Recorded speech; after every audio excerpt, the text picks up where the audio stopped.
everyone is so enamored, and it's a problem that FTR is turned off. That's a huge, like when Laura moved her podium over there, it renders FTR moot. I know. And I guess they don't care. I guess they don't. Kind of crazy. With a microphone at that portable podium. Yeah.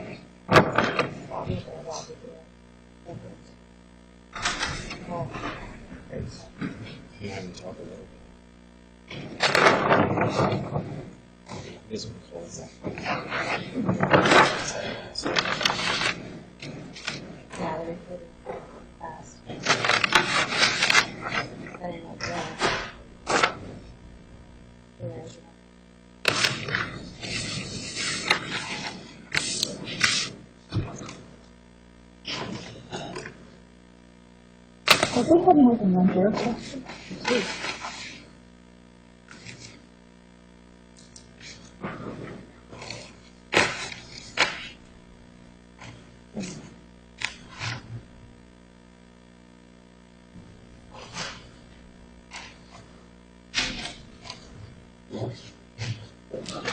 thank you.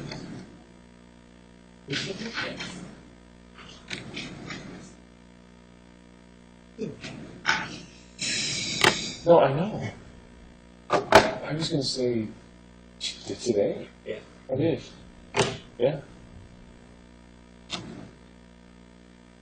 It is cold. Are you really cold? No, you don't think so? See, to me, it's just. Yeah. I know.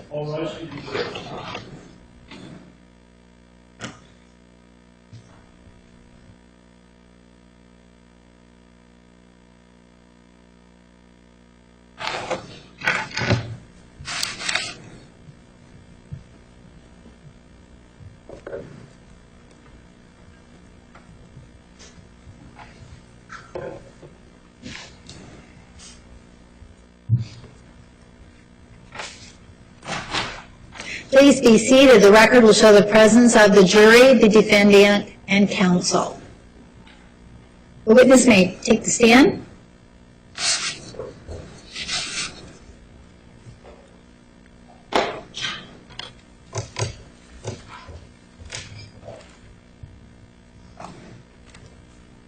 Detective Kennedy, you are still under oath. Do you understand? Yes, ma'am. All right. Mr. Sanders, you may continue. Actually, when we left off last week, we were talking about your experience as Megan back in April of 2011. Do you recall that? Yes, I do. And we talked a little bit about the advertisement that you responded to and called her on that. Yes, correct. You may. That's what I'm handing you, exhibit number 89. You recognize that, right? Yes, that's the ad with the phone number that I called. Is that for Megan? Yes, it is. You're the same ad that you called. Yes, it does. Any objection?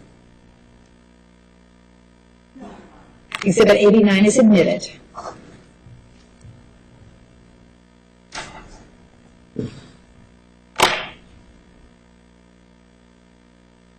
Okay. Okay.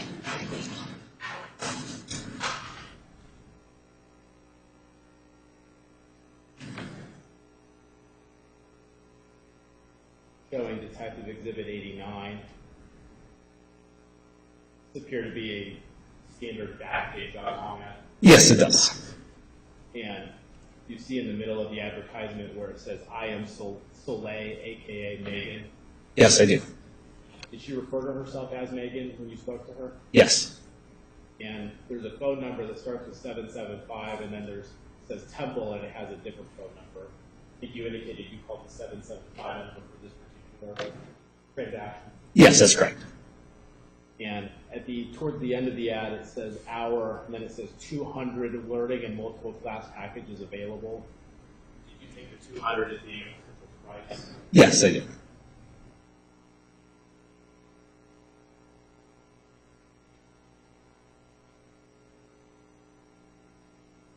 Page 2 of the advertisement. to raise water.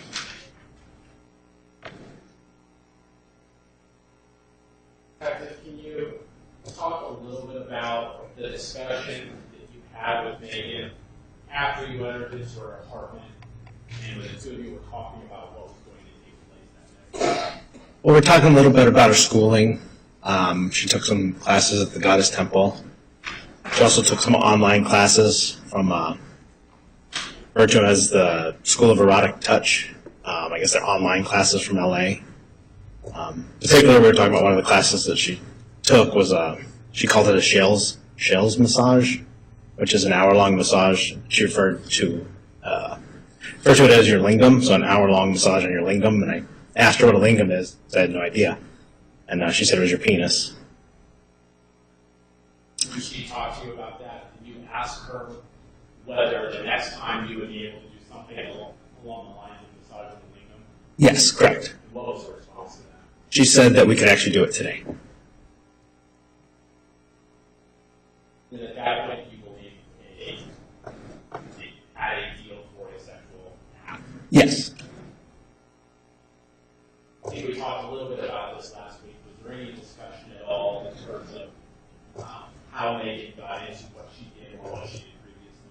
Yes, she said that previously she was a dancer at some strip clubs. She found out that she started working at some massage parlors. She found out she was good at erotic massage, and that's kind of where she started. How would you describe the experience that you had with Megan that we've been talking about in contrast to your experience with Aphrodite when you went to the James Goddess Temple? Well, they were both about erotic massage. Aphrodite's was obviously at the temple. Megan talked about the temple, that I could go to the temple or go to her apartment, whichever was closest. The price, it was $204 at the temple, and Megan's price was $200. About it. And you may have mentioned this already. Did Megan indicate that she was currently working at the temple also? I recall that she works at both places. Yes. All right, this is Exhibit 87. You already used that. Yes, I do. And what is that? It's audio recording of the undercover deal. Is it an accurate depiction of what was said between you and Megan on that particular day? Yes. Let's see if it's Exhibit 87. Any objection? Number 87? Any objection? Oh, no, of course, anything that actually happened, I'm all for. Exhibit 87 is submitted.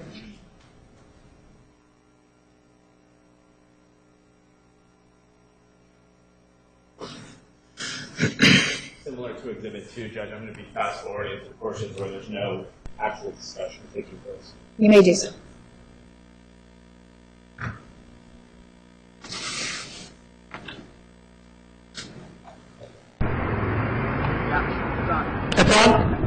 It doesn't do a vibrate or anything. Oh.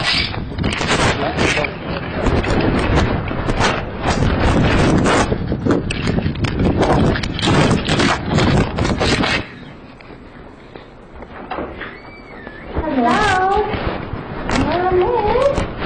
Parking is horrible.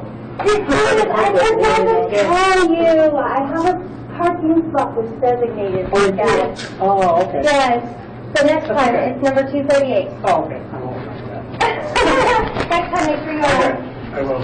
Not that. I'm glad you made it. Yeah, I was starting to get nervous because you were the answer. No, I was like, I thought I had heard my phone ring like one ring, and I was like, and then later I realized, Good. I'm sorry. That's all right. I'll work out good. But anyways, this is a place. There's a place you can hang your clothes here, or you can fold them in set them under there. Okay. I usually start face down and then we'll flip over halfway through. Did you want to do an hour or 90 minutes or? An hour? An hour? Yeah. Okay. Sounds good. So then I'll let you go ahead and dress down to your comfort level, and then when you're ready, go ahead and put the donation under the door, and that's how I'm going to Okay. And how much is It's 200. Okay. Yeah. Okay. All right? All right. All right, I'll be back.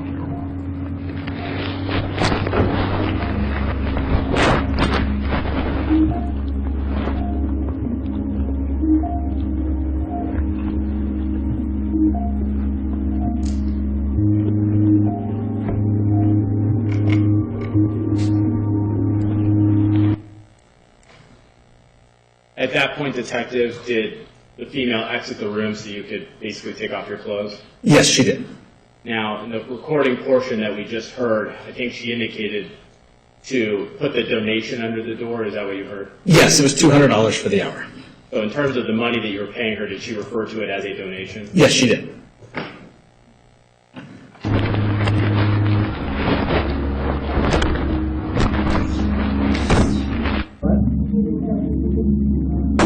Oh, yeah.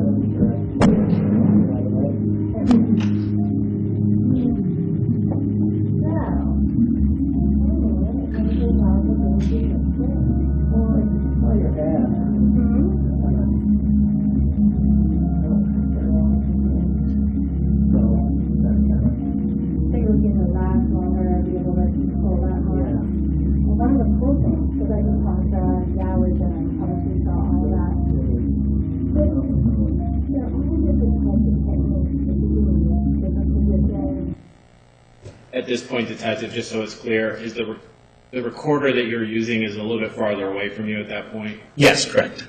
So would it be wherever you put your clothes at that point? It was.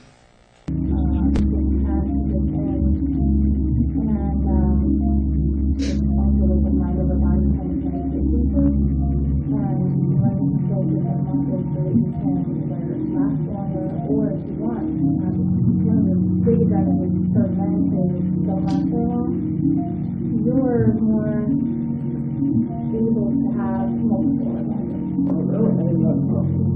Oh, yeah, very comfortable. I think you should have to do that too. So you can have an orgasm, stay hard, and then just go on the next one, and the next one, and the next one. I didn't know. Yeah, it's totally possible. Every man is the same. You got the same muscles, you got everything. The anatomy is the same, and it's just about when you use the right muscles. What do you have to do? I mean, what? Have you ever done Kegel exercises for men? No. Where you stop the stream of urine when you're going, and then you go Oh, I've done that, stop but it. not for practice. Well, that's your homework. Really? Practice. How many, how many times are you supposed to do it? Just as many as you Oh, can. okay. Yeah. Just get really, really good at that, because that's the same muscle you're going to engage when you're at the moment of orgasm. To hold back yourself from actually ejaculating. Oh, really? And when you ejaculate, that's what makes you go soft afterwards. If you don't, you stay hard. So you still have an orgasm. Most people think that the ejaculate and the orgasm are the same thing, but it's not. Really? Yeah. Yeah. So we can work on that if you want. Okay. Or if you want, we can work on relaxing on the rolls or. So how do you, I mean, how do you know when I'm to that point so I don't go over it? Well, It's a line. Sometimes it goes pretty quick. I mean, that's that line like from yeah. the other side. Yeah. Well, once you feel like, you feel the sensation when it's about to come, right before, at that moment, that's when you tighten those muscles. And Detective, I know it's somewhat difficult to hear. Is it, at this point, are you guys talking about premature ejaculation? Yes, we are. This is similar to the discussion that you had with Aphrodite regarding that same subject. Yes, it is. And if you can hear it, is Megan basically giving you advice on how to deal with that particular issue? Yes, it's hard to understand, but yes. you're gonna, part of your homework, I want you to be orgasming every day. Every day? Every day. Alright. It's good for you. So, write whatever people say, whatever, it's good for you. It's very healthy, it's great. It's a form of expression, it's a form of releasing. It's great for you. So, no matter how you do it, just whatever. Yeah, but I want you orgasming every day, and then you can practice using that muscle. And don't get disappointed when it doesn't work and you How long is it? still comes out or whatever. Hey. Some people it takes a couple weeks, other people it takes a few months. Oh, okay. Yeah, but it's just about building that muscle out and learning when to use it, right when, and how, and, you know. You go to school for this? How do you Yeah. know this stuff? Oh, Yeah, really? yeah, I went to the New School of Erotic Touch. And then I also went to the School of War at the Phoenix Goddess Temple. Have you ever been there? No. Oh. I saw it on your thing, but I didn't know what it was. Yeah, it's in Phoenix. I still practice over there too. Oh, really? Uh-huh. It's focused on like meditation and using the orgasm. It's a sacred sexuality type of thing. That's what we practice. And when you practice sacred sexuality, some of the benefits are being able to last longer, having multiple orgasms, having way better orgasms, Really? and learning about foreplay and there's sexual reflexology. So your actual sexual organs have the same reflexology as the teeth and the face and everything. So there's positions that stimulate the heart and the lungs and whatever. So you can use it for health benefits and you can use it for all kinds of things. So is it better to come here or there? Either one. Oh, okay. Either one. I don't mind either one, whichever place is more convenient for you. A lot of people prefer sometimes it's more of a private environment. Yeah. No, I like it. You got a great setup. Yeah, it's really, and the Goddess Temple is a lot like this too. Oh, yeah. They're decorated up like this, and there's like 9 different rooms there, and so the Goddess Temple, they've got different providers. What was that other place? The New School of Erotic Touch. It's actually in LA, but they do online classes where they're like video classes. So you're sitting online and there's up instructor doing the video. And I just took all of them online and the videos are very detailed, very educational. They're hot. Yeah. They're very high. You learn all kinds of things. Something about a touch. New School of Erotic Touch. Yeah. Have you ever been to the other good stuff? I know, I didn't either. I was Learn a lot. checking online and I came across it and I was like, oh. So did you go to the school or did you? And I graduated. Yeah. You get diploma? Yeah. Is it like Yeah, a graduate college now? It's not accredited. It's not a college or anything, but it's just a little online school. Okay. And they've got they teach specialized massage, and then they teach Taoist massage, which is all about, it's like an hour, 2-hour massage just on your renal. This is your teaching it. Okay. Yeah. An hour massage? Yeah. Yeah.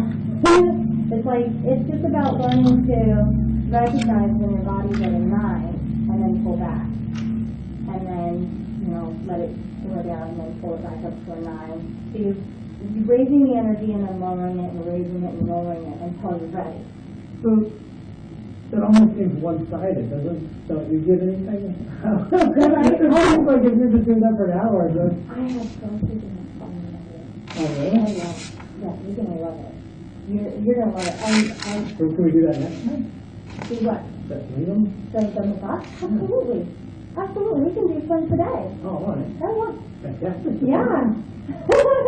Like specialized massage techniques, things that you wouldn't believe, and then it's, yeah. We have lots of fun. Yeah. Okay. Do you mind if I take the call? No.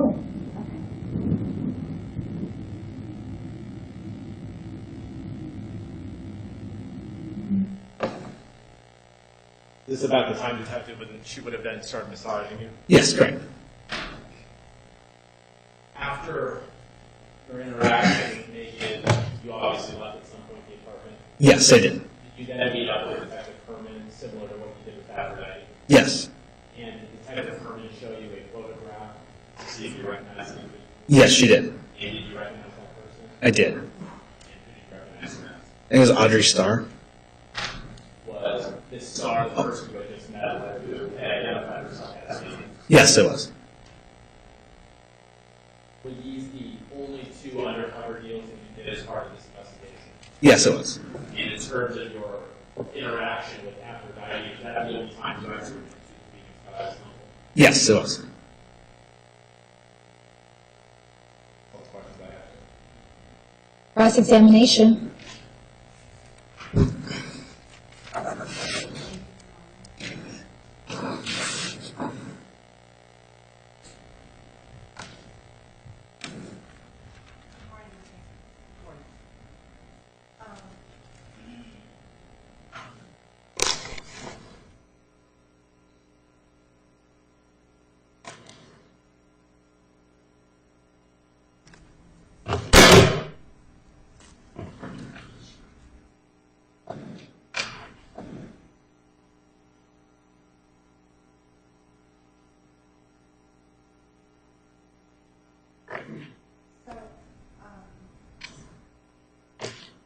I want to start a little bit with, because you've done Vice for a good long time. Yes, I have. And so would it be correct to characterize your policing of adult entertainment as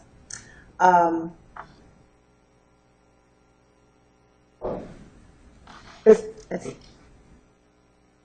Would you agree that the prostitution industry is a shadowy place?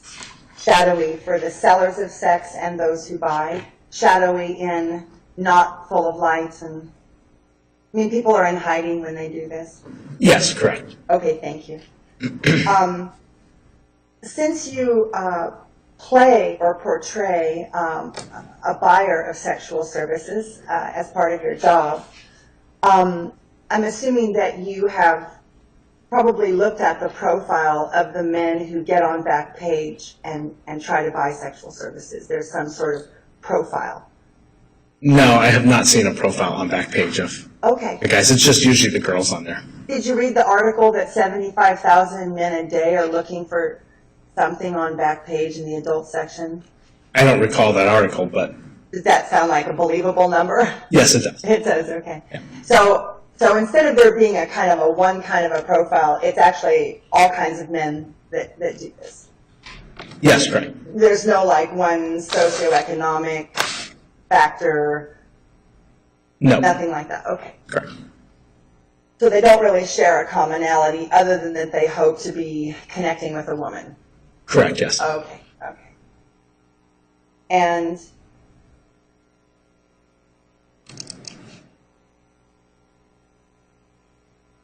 it's been my experience working with men and women who are on Backpage, because I do also work with those people, that many of them express shame about their involvement in sex work. Would you agree that a lot of people feel shame about that? I'm not sure what they feel, but it sounds reasonable. Yeah. Perhaps you see, or would you agree with it, there's a lack of knowledge in that group of people? That the men are seeking knowledge, or would you say they're seeking something else? I'd say they're probably seeking something else, but again, I have no idea. Okay. So in your experience, the men on Backpage are not necessarily seeking knowledge, they're seeking a sexual experience. Yes, correct. Okay.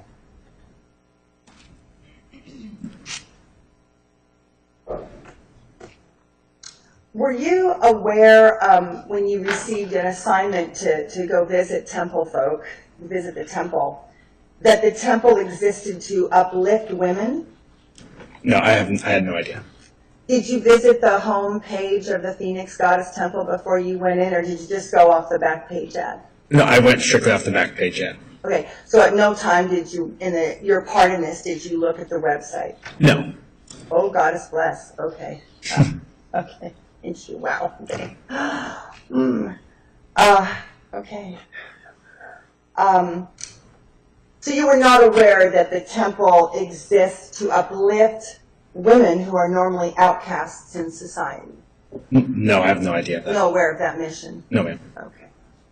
What about our mission to educate men to master their energy? Were you aware that was one of our stated missions on the website? No, ma'am. Okay. In your professional opinion, do all women who do sex work, are they all victims of a bad life, bad choices? All women who do sex work are victims? I could not answer that. Just too general. Okay. What about,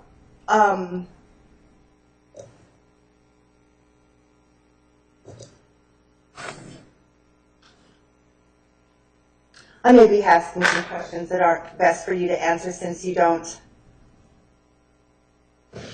you're with, I can't ask you about the men because you're not talking to the Johns very much, I'm guessing. Correct. Just realized that. Okay. Well, in your broad experience with sex workers, is it true in your experience that sex workers generally hide what they're doing from friends, family, and community?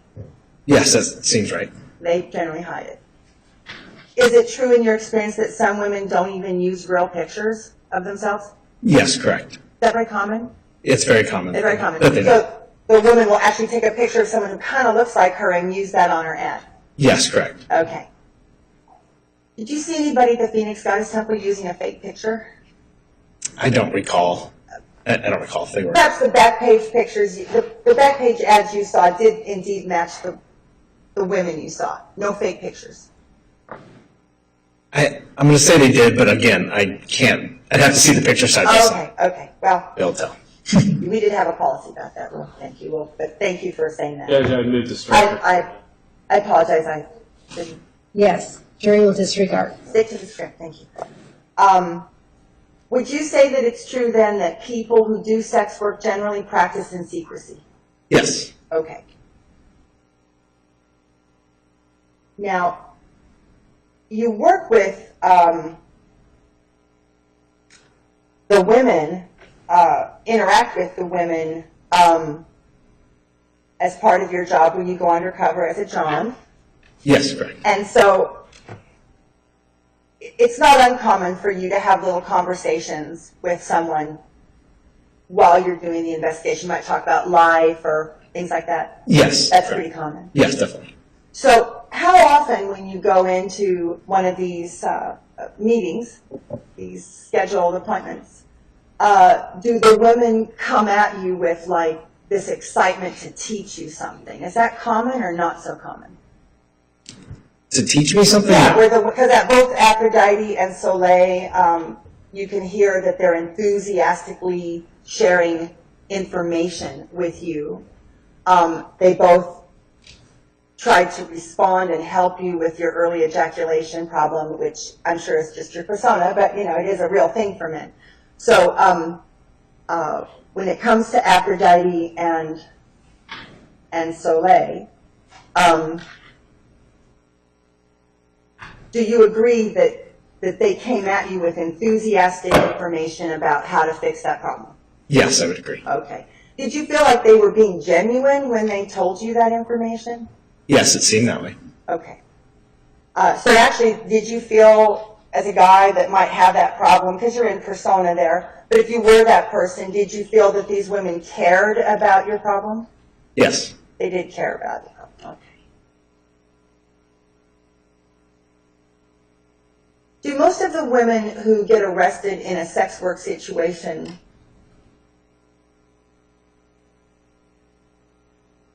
does the pressure and shame usually get them to go another direction in their life? They stop?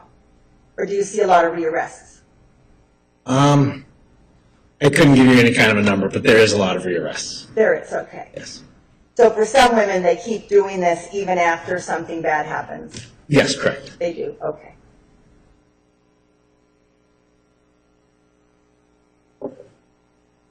Did Soleil, because I couldn't hear everything exactly, did Soleil talk about going to the temple, that it was kind of like her community, her school, something like that?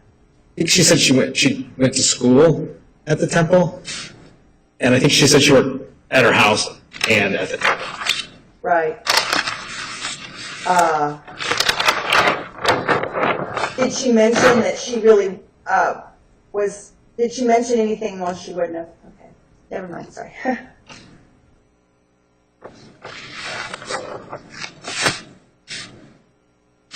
Did you, anywhere in your conversation with Soleil,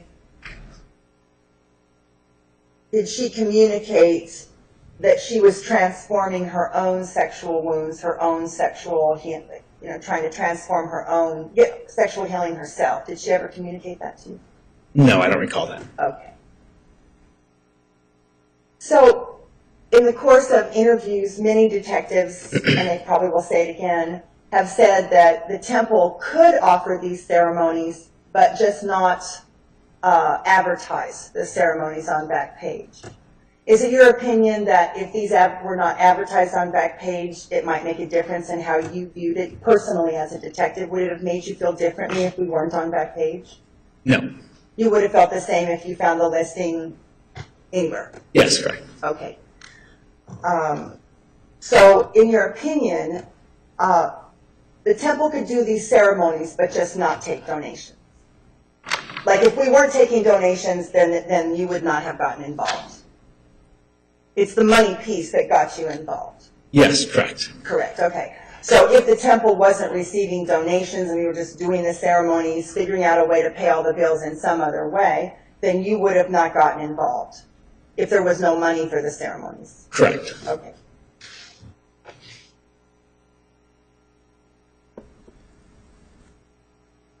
Okay.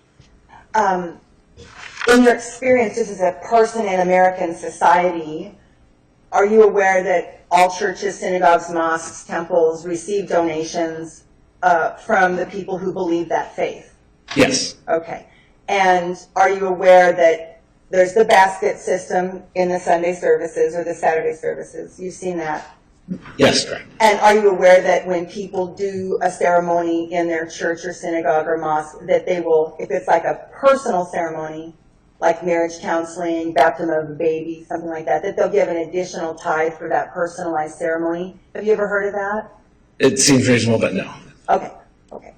Usually there's a requested amount to perform a personalized ceremony. Okay, so you're not familiar with that. No, I don't go to church. Okay. Is it possible that a woman who starts in the shadowy underworld of sex work could find something and then believe that her shadow could be transformed into healing? Have you ever heard anything like that? That a woman that's in shadow could then be transformed and use that wounded place to help heal other people by coming through? Yes, I believe that could happen. Okay.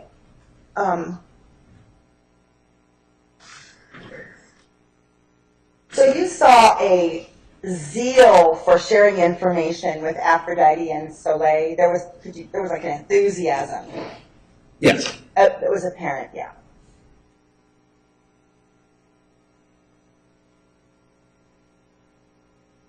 Were you aware that Soleil was not scheduling herself at the temple due to babysitting issues and that the commute was too far away?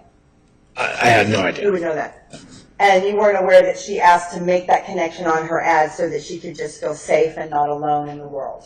No, I have no idea. Were you aware that the temple did not receive any financial anything from the appointments she did at her home? No, I have no idea. So you weren't aware that no money was given at all to the temple for the appointments done off-site? Nope. She never mentioned it. I never You asked. wouldn't have, yeah, okay, thank you. Were you aware that Soleil received healing and counseling on numerous occasions at the temple without giving any money at all to the Phoenix Festival? Nope. Okay. I'd like you to share with us a couple of terms that are used commonly in your world of sex work. Tell us what full service means. Full service is sex. Okay. It doesn't indicate other than just, isn't there an attitude of, okay. In your professional opinion, do men on Backpage, men seeking sex for money, are they secretly desiring that the woman will do anything they ask in that moment? Is that like the secret desire that they hope she'll do whatever they ask? I have no idea. Isn't that the meaning of full service? You'll do anything I ask? I have no idea. Honestly, I have no idea what the guy's interpretation of full service. My interpretation of full service is sex. So you wouldn't make any distinction between the woman will do anything full, I'm completely in your service like a slave, I'll do anything if you give me the money. You don't have that definition of full service. Correct. Okay. In your opinion, men that are seeking sex for money and they're on the phone, if they're told, if they ask for something, sex for money, they say something like, can I have a release? If the person on the other end of the phone says, we don't do that, or maybe, or this, let's see, if they said something like, Well, let me ask you, what sort of question did you ask that made you feel you should investigate further? When you talked to Megan Soleil, and you were on the phone wanting to come in and see her, did she guarantee on the phone that something sexy would happen for money? No, there's on none of the calls. There's no talk of sex or money. I just set up an appointment. I see. If you're calling someone that you've targeted and they tell you, because it comes up, there's no guarantee. If you need a guarantee, Temple's not for you. A guaranteed act.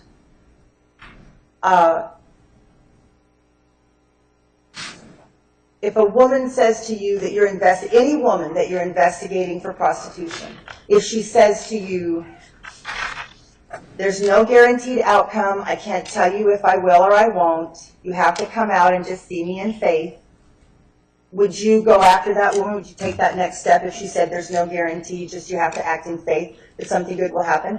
Would you pursue that further if she said that to you on the phone? If she said there's no guarantee?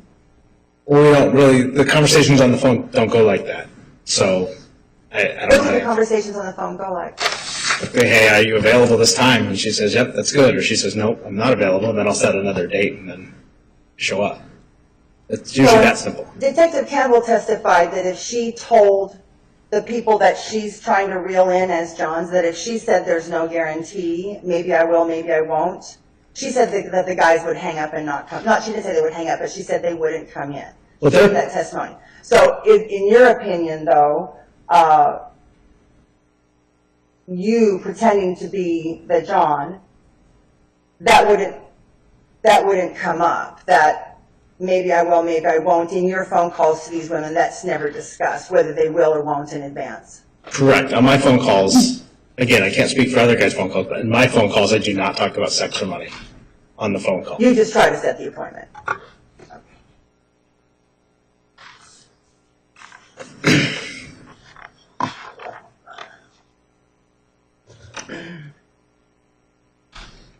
So, is there a reason, Detective, that you did not look at the Phoenix Goddess Temple's website before you visited these two women? No, I didn't. I didn't know much about the investigation. I was just asked to assist with the undercover deals. Okay. Yes. I'm wondering if I could go back to an exhibit that was already introduced. Yes, the exhibits, Mr. Sammons, you put them all back up here, correct? The exception of the recording, all of them are back up there. All right, so you may approach and find your exhibit. Oh, thank you.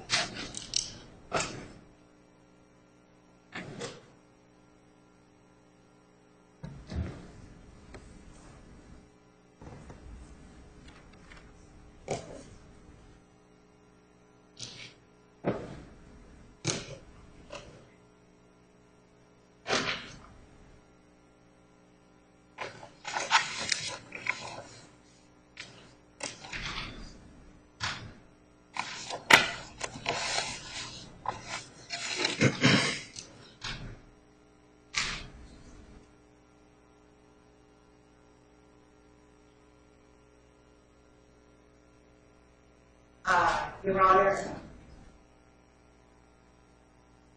Exhibit 84, the seeker form. Thank you. You may. So you didn't see the website, but you did definitely see the seeker form. Yes, correct. Okay. And I'm going to show the jury this form, and maybe you can tell me what you put for each of the marks as you mentioned. Okay.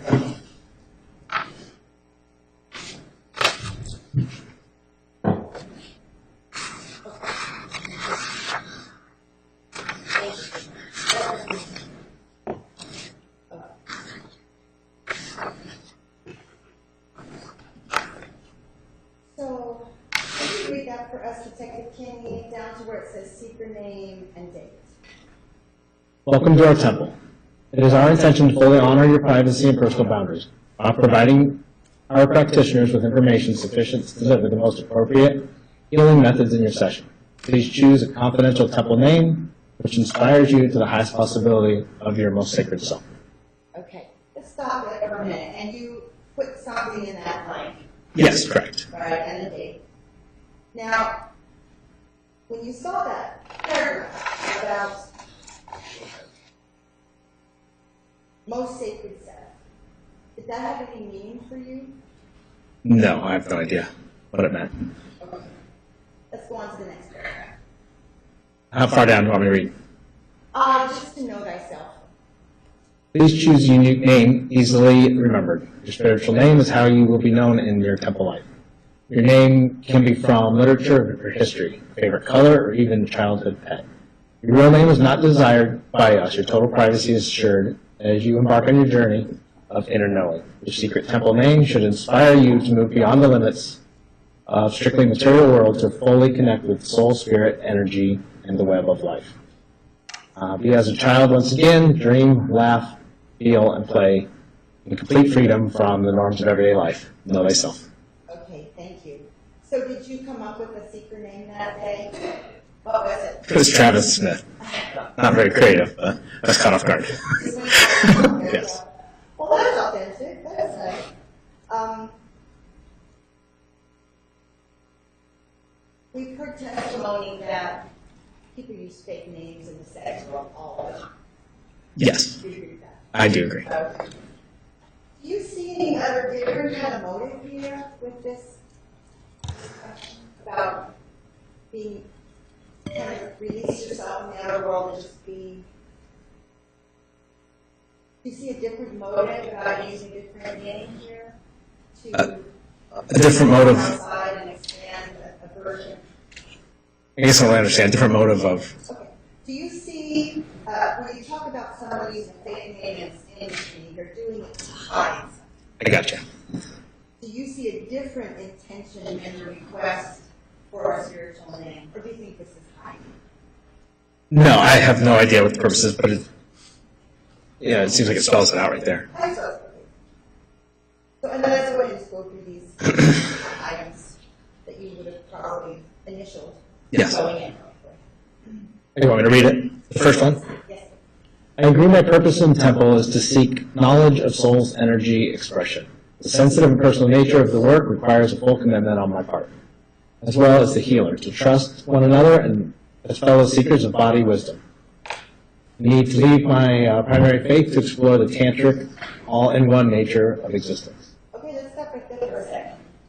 So, did both Soleil and Aphrodite speak to you about energy when they interacted? Yes. They did. Do you recall walking through the temple and seeing these 5-foot-tall symbols of the human chakra system? They were 14 of them in the field. Did you see those? I probably did, but I do not recall. It was so long ago. Okay. Did Aphrodite, I'm not going to ask about Soleil, she wasn't in the temple, but did Aphrodite teach you the temple hub? Yes, she did. Okay, and she would have referred to the chakra chart a little bit while she was doing that. I do not recall, and I don't remember hearing her talk about it. Okay, well, let's not involve the chakra. Okay. Do you remember the hub anyway? Yes, I do. Okay. So you would agree that energy seems to be what we're up to. What with the women saying what they said, the form, you would sort of agree that what we seem to be up to is energy something? Yes. Thank you. Let's do the next one. I acknowledge I will not receive any type of therapeutic massage during my session at the temple of 1 Phoenix Goddess Temple. Right. And that's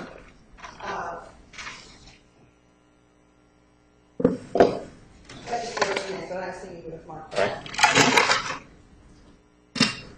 I acknowledge I will not receive any type of sexual gratification in exchange for money during my session. At Temple of 1 Phoenix Goddess Temple, all that unfolds is consensual exchange between self-sovereign beings for the purpose of expanding knowledge of life force. Okay. And you would have Correct. Just to get it. Yes. Okay.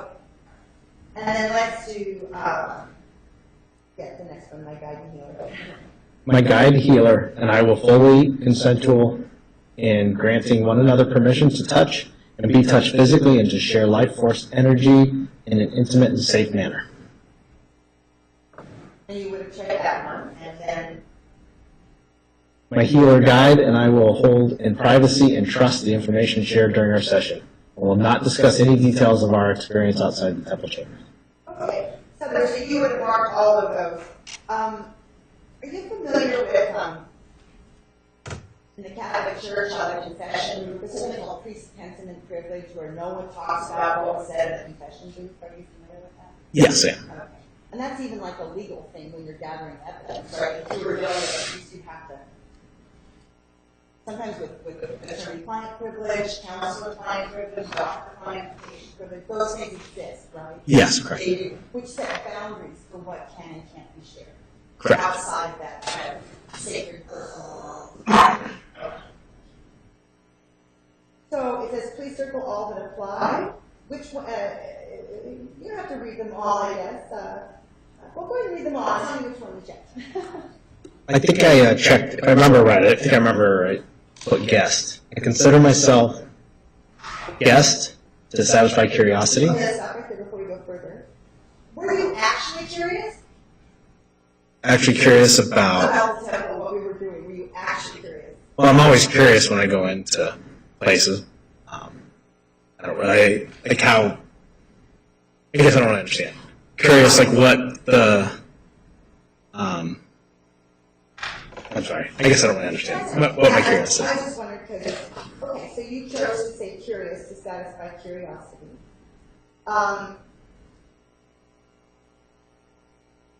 And so when you left both of these undercover assignments, you would have immediately wrote your report. You do that right after?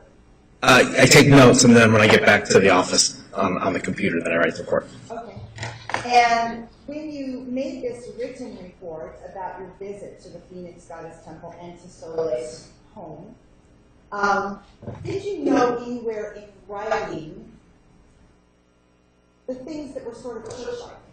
Like the altars, the big chakra paintings? Did you make notes in your reports of any of the sort of religious artifacts that were everywhere? No, I did not. And again, that's because it wasn't really personal. No. You saw this decoration. Yeah, for my involvement, I didn't see it as pertinent. Right. And so, if those decors that are to the statues had significance to the people of the temple, you wouldn't have been in a position to recognize that the art was actually significant. That wouldn't have been, you didn't see it as significant. Correct. Correct. Okay. And then there's a little thing there on the bottom. Oh, and did you notice on the last part there, double agent to uncover the truth of temple teachings on the body, sacred sexuality, life force as it relates to established social mores and regulations. So obviously you're undercover, so you like that one. Correct. You wouldn't have marked, I'm a double agent. Correct. Other testimony has been that people in sector do this little disclaimer. You have the disclaimer is something like you have to say that you're not with law enforcement. Correct. Yes. They'll write it in their ad. Yes, they do. And then they'll say it. You're not with law enforcement. Okay. So have you ever seen a massage parlor or escort agency invite the double agents to just say that they're there? No. Or to acknowledge that they even exist? I don't really understand. I've never seen it like that, no. Okay, thank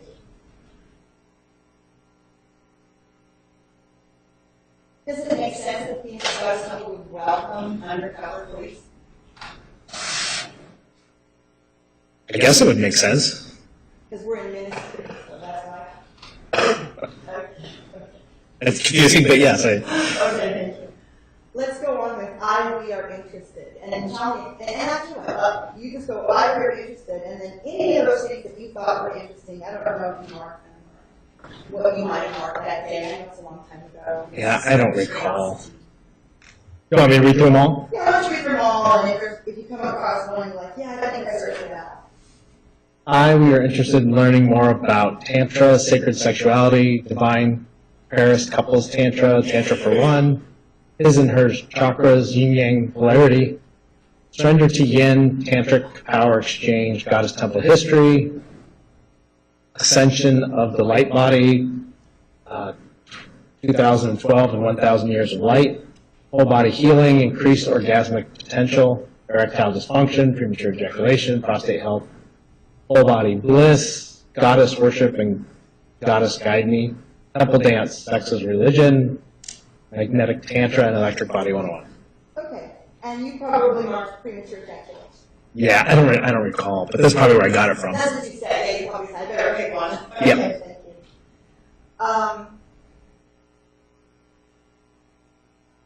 Gosh, I have to ask a question. In your personal or professional opinion, are there men dealing with issues like sexual dysfunction like this? Oh, yes, we see it on commercials all the time. So you would agree there's a real problem with things like erectile dysfunction and early ejaculation? Yes, There correct. seems to be a problem. Yes. So when I said what results you'd like to achieve, do you remember what you put there? I do not recall. Okay, that's good. We thought about trying to find yours, but there's 4,000 secret farms. Like, let's see. Maybe we'll find it. I don't know. Oh, and then on would you like to receive email notes about classes, social guest teachers? You probably put no. Yeah, I'm sure I put no. There was never intended like a relationship or anything like that. This was like a one visit and I'm out. Yes. Okay.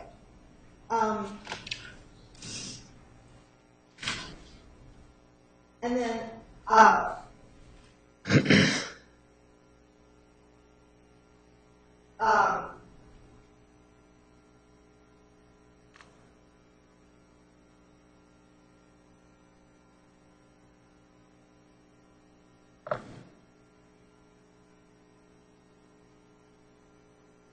this is a page for whole body healing. You wouldn't have seen this. But you do shop for body bills. As an undercover detective on occasion, you shop for body bills. Yes. Or do you actually ever do the shopping? Do you just say, they just say, go see this lady, and you don't actually look at the ads first? No, Yes. it happens where sometimes they just give you a phone number and a name. Typically you get the ad, but yeah, sometimes. Okay. Yes. Because when I saw it for Diane's ad, had you seen that one? You actually saw her Eros ad, remember that? Yes. Okay. Because that was listed in the Tantra, like they had, Eros actually has a category for Tantra. Yes. Do you recall it being listed as Tantra? I don't recall, but it probably says it on the ad. It says, yeah, well, actually they got a category. Yeah. So whenever there's a category.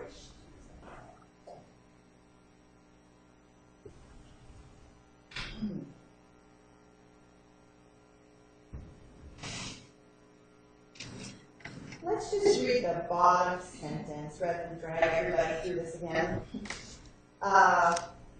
What's the bottom sentence there, right over school of one? Did you slide it up there just a little bit? Oh, yeah. That's going to be a psychic. In all that we do as whole body healers, we seek to make your body the holy vessel for your soul's sacred journey on earth. Is that a common sentiment with massage parlor ladies? They want to make your soul in your sacred vessel. They talk like that. No, I've never had anybody. And so in your opinion, there were lots of indicators around the Phoenix Goddess Temple that looked different than anything you'd seen before. Yes, correct. Okay, thank you. So was the language, a lot of it was language? Yes. Was it also in kind of the attitudes of the women? Were they a little different? Because they were, I know they were educating, trying to educate you, so was that a little different? Yes, the education part was definitely different. Mhm. Thank you. Thank you, I'm going to go back over here. All right.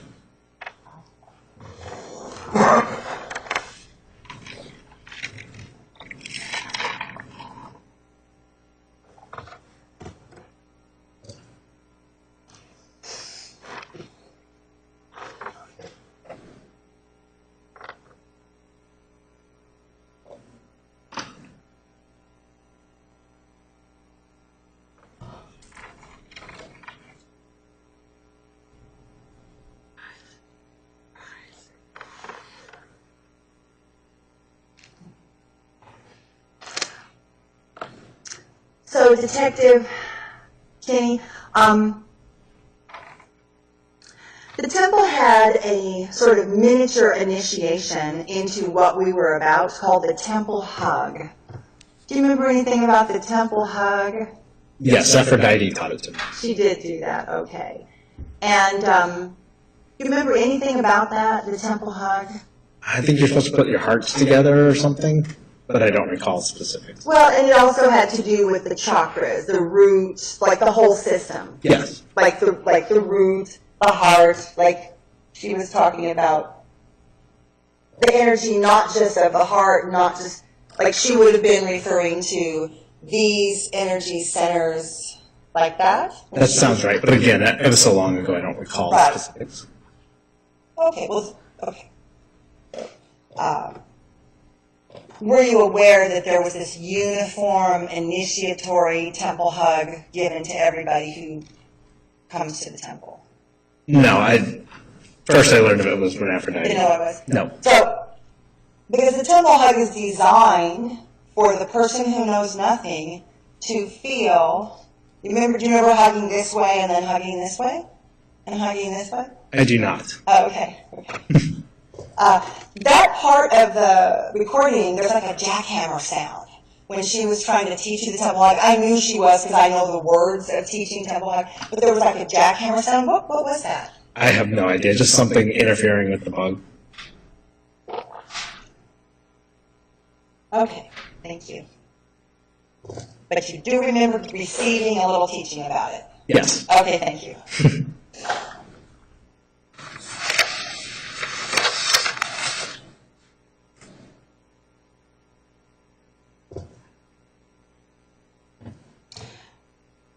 So in the undercover wire, I hear Aphrodite speaking in sort of secular terms, and then she'll say a temple term. She kind of mixed secular terms and temple terms.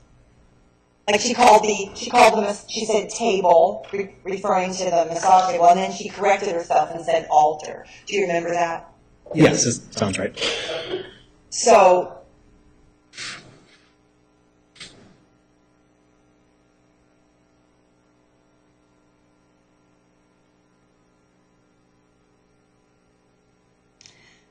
did you come away with any understanding of Tantra from either of these ladies in that little time that you were with them? Did you get like a little window open on what it is?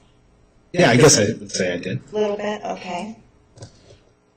Do you remember also, was another temple procedure, everybody did it every time, was when we would approach the room, the transformation chamber, and then take the shoes off and leave them outside the door. Do you remember that? I do not remember that. Could you have probably left your shoes outside the door? I could have, but I do not remember that. Don't remember any of that. Okay, thank you. It's just another one of our rituals. Let's see here.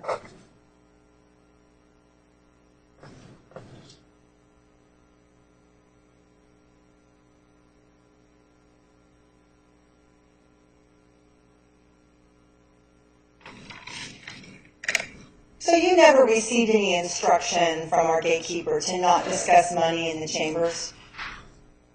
I do not recall, and I don't remember hearing it on the And recording. there's no recording of that interaction? Didn't get the appointment setting on a recording? I'm sorry, I thought you were talking about when I first entered. No, on the phone call there was not. Okay. So there's no recording of what was said before you came in? There's no recording of you setting the appointment? Correct. Okay. Are you aware that Temple had a standard script of what we said to new people? No, that's not Probably right. not. Do you remember anything being said about don't discuss money in the chambers? I do not recall. Do you remember the gatekeeper saying, please leave your offering at the end, please leave your donation at the end without discussion, something like that? I do not recall. Okay. If nothing happened on the phone, and then you came in and to the chambers, and there was no discussion of money, sexual acts, it just flows. Nobody brings up sex acts. Nobody brings up money.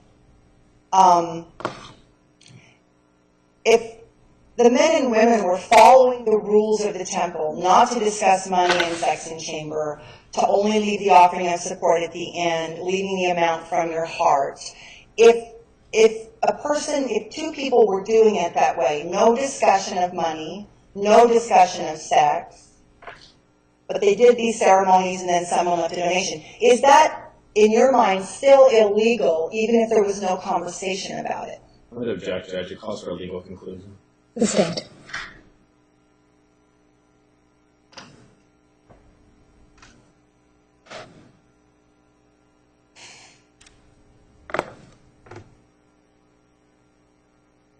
Detective, in your opinion, based on that you're a vice expert for the city of Phoenix, is it possible for the Phoenix Goddess Temple to exist under current law?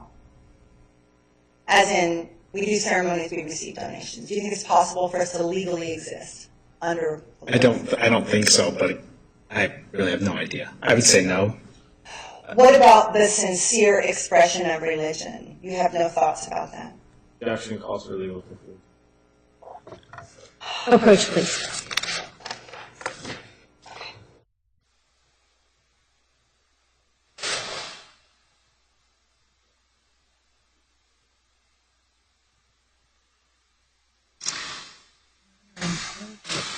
Let's move them right over here so we can all hear you. I'm really concerned about no one's taking responsibility for no one's being accountable, and I don't know who in this group is going to be accountable for the fact that there was no harms, there was no, and that they just decided to take us out without any regard to our obvious intentions. What are we objecting to? Sorry, what were we objecting to, Chris? Reframe the objection for me. Objecting to your question about whether something is this based on freedom of religion, I think it calls for a legal conclusion. I think it's irrelevant. Oh, God. There's this huge body of law, Chris, that I was looking at, and I do not understand how they don't have to look at it. I just don't. I don't get it. I don't get it. I can definitely withdraw the question. Okay, you're withdrawing the question? I guess so. I'm trying not to go in the area where they've asked me not to, but it is my mindset, and I've got lots of emails to prove that. So. Okay.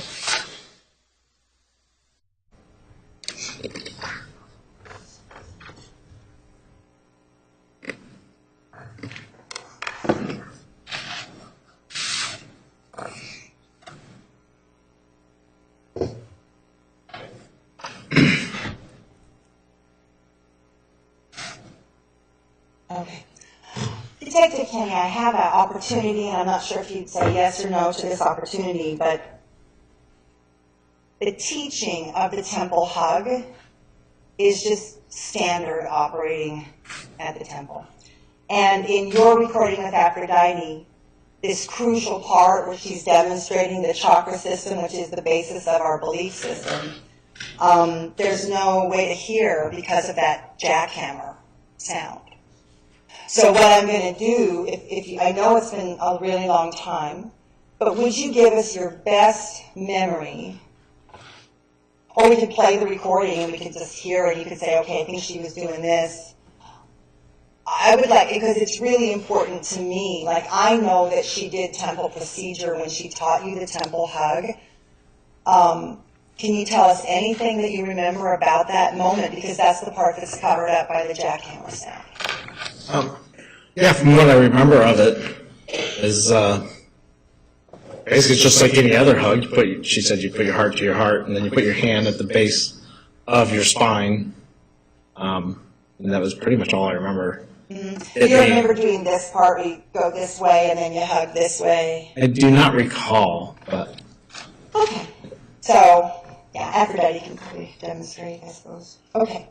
So, you have very little knowledge of remembrance of the details of that. Correct. It was 4 years. It's been a long time. It has.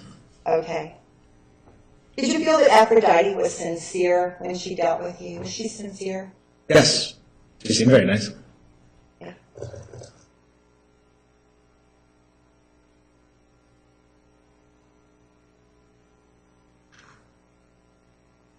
when you visit with someone that has been targeted as a potential prostitute, and they're just going about their thing and they're not talking about money, then what do you do?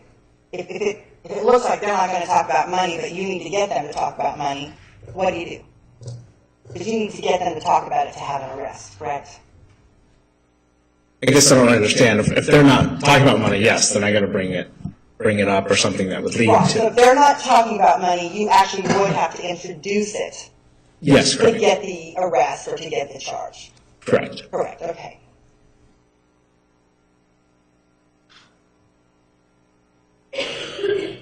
And so,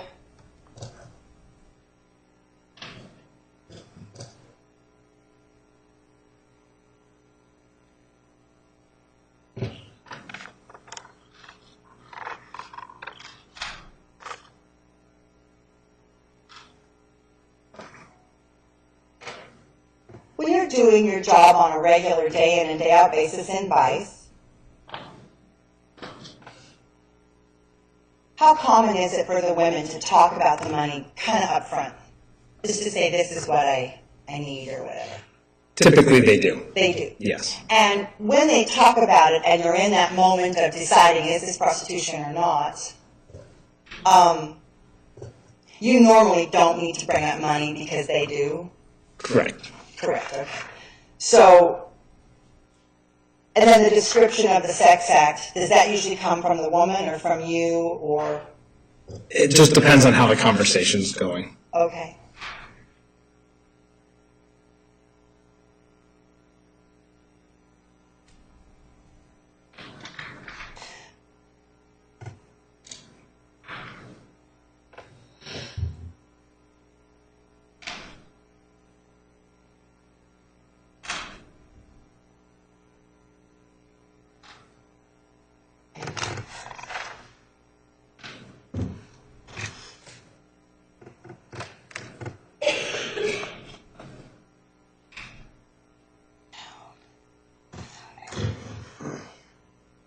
I'm going to go to my list here.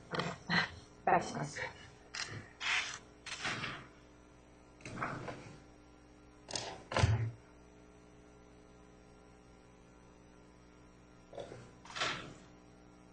So, Detective, if you could talk to us for a moment about going undercover and that you create a persona to go someplace you otherwise wouldn't go.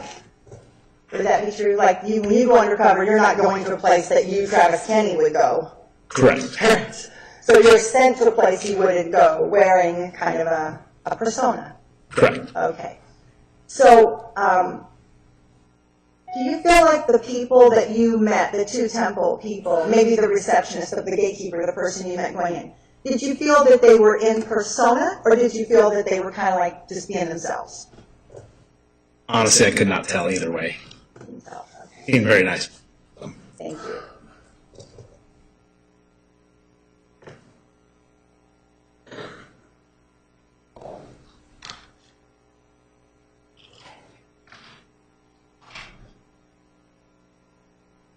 Is undercover work the only part of your job where you can lie, actually not tell the truth? I don't mean to frame it like that, but is undercover work the only part of your job as a detective where you can say something that isn't true, do something that isn't true?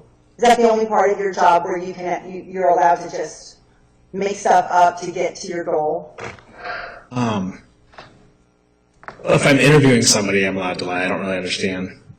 Okay. There's parts in my job or any police officer's job that you could lie. Right. And I know that I heard the theory from someone, I'm hoping maybe you could illuminate, the theory of we have to lie to get at the criminals because it's assumed the criminals are lying. Something like that? I have never. I don't want to put words in your mouth, but No, I have never heard that. putting on these personas and the need to lie is definitely a part of your job. Yes, I can't As go. an undercover. Yes, correct. Okay. Okay.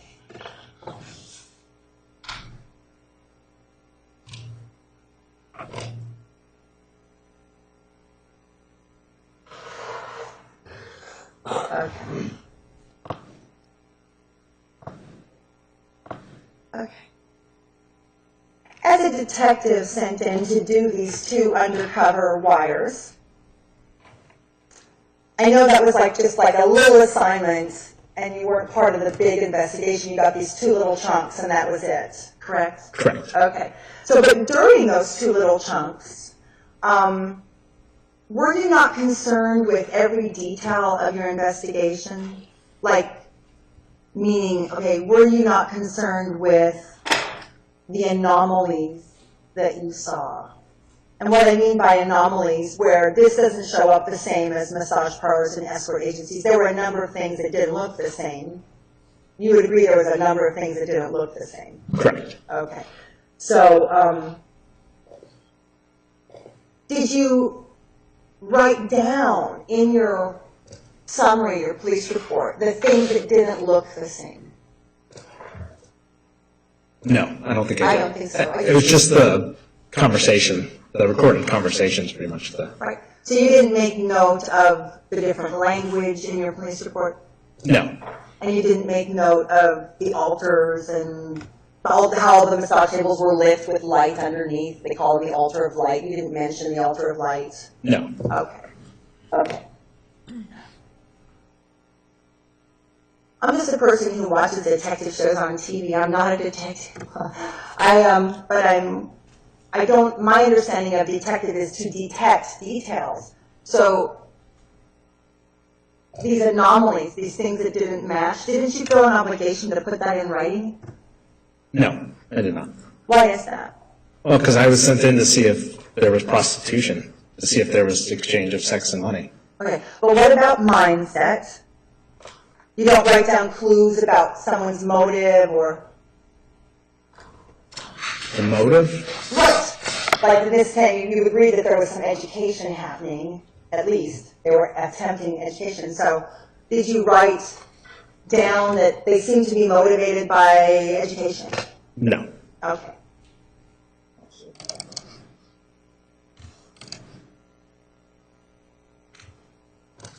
Would that have been helpful or harmful to each of these women when they were sitting with their defense attorneys reading the police report?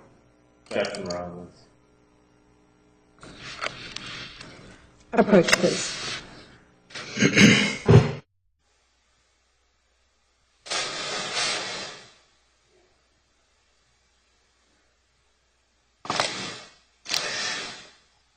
Why are you asking the question? Well, Your Honor, when I did the pretrial witness interviews, the first thing that Aphrodite said when she got on microphone was she said, "I'm very angry, I'm spitting angry, they changed my words, they changed my words." And so I was trying to get at something around that because she is going to testify.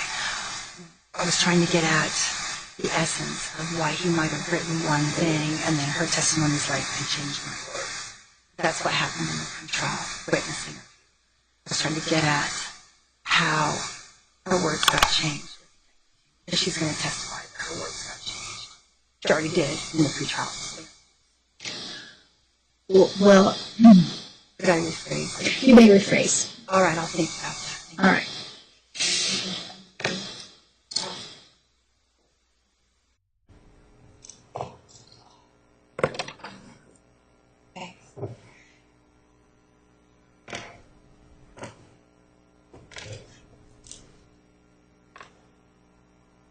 Okay. Gotcha. So, Detective Kenny, is it your testimony today, then, that there were anomalies at the Phoenix Goddess Temple, but you didn't put them in your police report? Anomalies meaning little things that were just quite different? Yes, correct. Okay, thank you.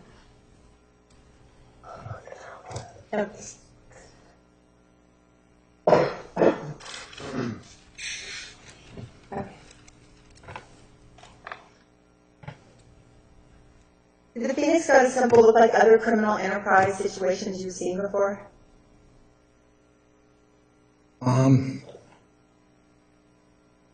I guess it's hard to explain, but when we go into massage parlors, sometimes they have statues and posters up, but I've never been into one quite so elaborate.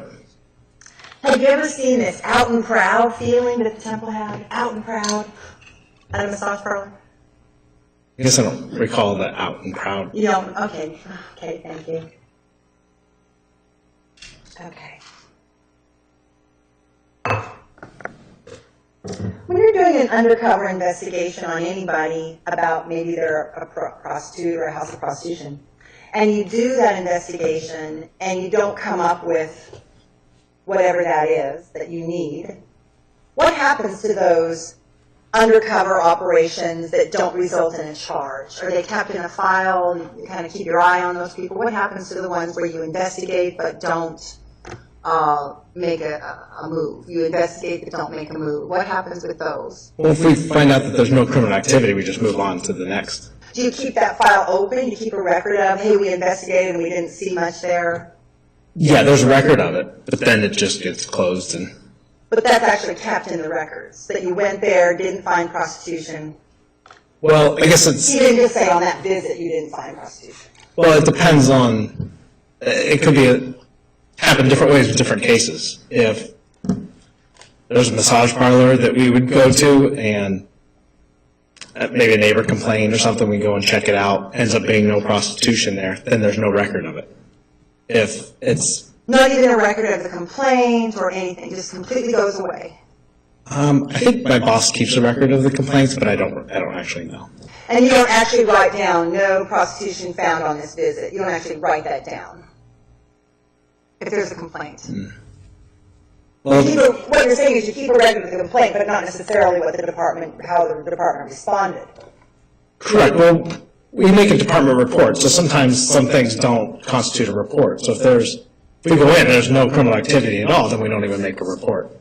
If we go in, there's several complaints, one person gets a deal, it's recorded. If another person goes in, does not get a deal, that's also recorded. And then,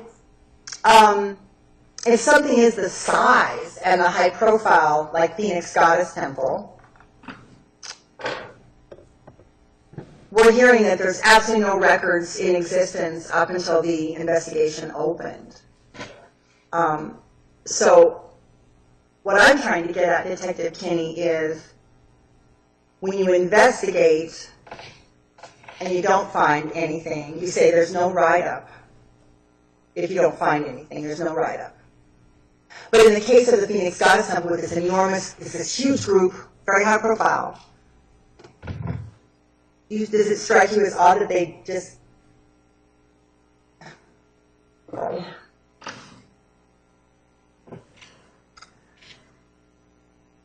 The Phoenix Goddess Temple, according to detectives that were quoted in news reports, visited from Scottsdale and Phoenix. I'm going to object to hearsay and foundation. Sustained, rephrase. Okay. Okay.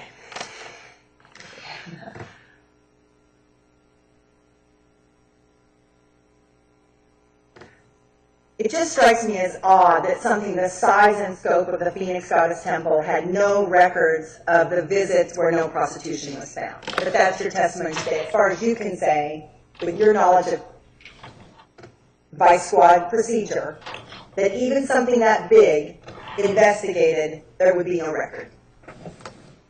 Well, once a case, and such as the Goddess Temple, was opened up, there would be records. If there was Right, no... but we know we were investigated on a number of occasions prior to the Operation Goddess Temple. So, and what I'm trying to get to, Detective Kinney, is I've heard your testimony that you don't keep a record if no prostitution was found. What, in your opinion, with the Phoenix Goddess Temple being as big and high profile as it was, that's still congruous for you that no records were kept? Well, because I actually heard a detective say, well, sorry. All right, we're going to take a minute recess. Ladies and gentlemen, we'll be back here at 1:25. Have a nice lunch. Please remember the admonition.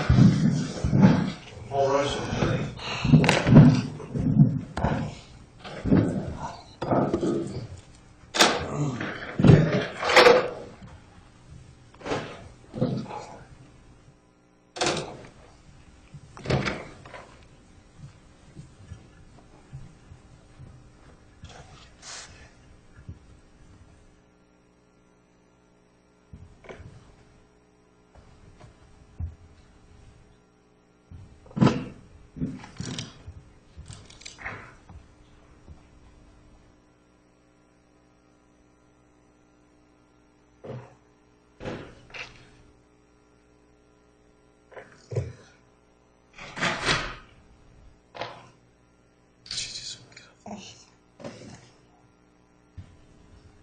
I'm sorry.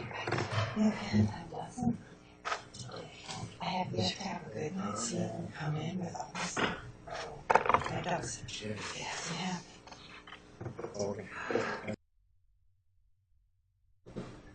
Judge, it came to our attention during the lunch hour that Miss Elise has some sort of blog that it's hard to tell. It looks like it's connected to Facebook. She's posting video of the actual trial going on. And my concern, because I can't tell who the followers are for that video and who are seeing those, and there's potentially witnesses in this trial. Well, here's what I will say. I don't know how this is happening, but there are no cameras without prior court approval in the courtroom, and there will only be cameras through that room in the back. So if anyone is recording the trial, it's in violation of court policy. It looks like it's the FTR recording, Judge, that's somehow being posted online. Yes, Your Honor, we purchased it as a public record, which we're allowed to do. Okay. Well, we talked about it and you said I can't, you asked me to please come up with the funds. If I was gonna, it's public record, so I had no knowledge that I'm not allowed to do that. Anyone that wants to go buy that disc could if they want to. Okay, so Mr. Simmons, here's my suggestion is I don't know of any authority I have to prohibit her from putting it on the internet. So I think you just need to tell your witnesses, and Ms. Elise, it's your responsibility to tell your witnesses that they cannot watch any part of that Of course. recording. I will put a disclaimer at the front of it, if that would help. Well, that won't be enough. You're going to need to tell your witnesses that they are prohibited from watching any part of the trial. And if I find out they're watching, have watched, or will watch any part of the trial, then They're disqualified. they will I not. will let them know that. I watched the Jodi Arias trial a little bit when it was happening, and I was aware that they were broadcasting it for, court TV or something, so I assume this has come up before, and I will make sure, I'll put out an email today. Do not, our people are not already connected, they were kind of shattered anyway, but I will put out an email or something. Okay. Yeah. Mr. Sammons, anything else? Yeah. I guess that's fine, Judge. I guess my concern is it lists a bunch of followers to the blog, and I don't know whether they're witnesses or not in this trial. And she's talking about the testimony, commenting on it, and then they're able to watch it. So I guess she can tell her witnesses that, but there's no way for us to know whether they're actually abiding by that or not. That's always the case. But if you want, what I can do is ask them under oath before they testify if you have some concerns about any particular witnesses. So I will make them state under oath that they have not seen any part of the trial online. And Your Honor, I don't want to lose any of my witnesses, so I will be emphatic.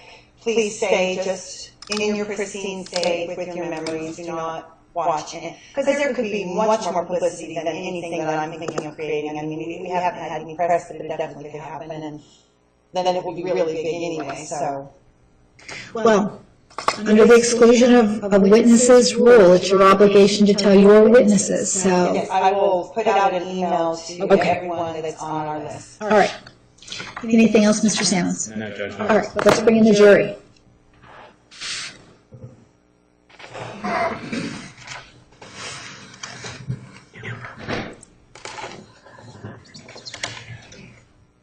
All right, to the jury.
Please be seated. The record will show the presence of the jury, the defendant, and counsel. Ms. Solis, you may continue with cross-examination. Thank you, Your Honor.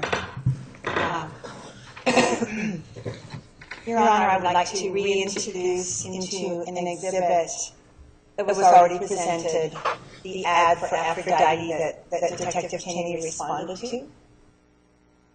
Well, once it's in evidence, it's in evidence. You don't need to reintroduce it. Once it's admitted, you may show it to him. May I approach and You may. yes.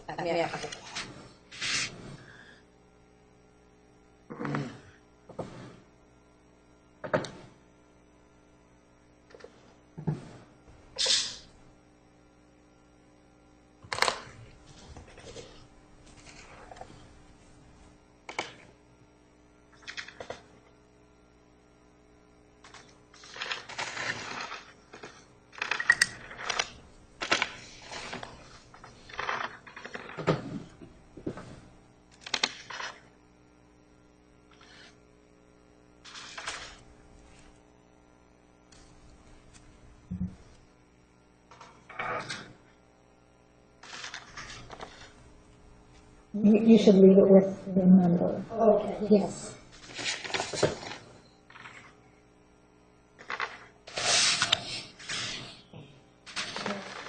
You may.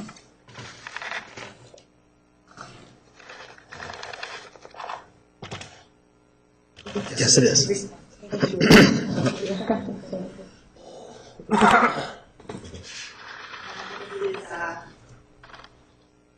Exhibit 7.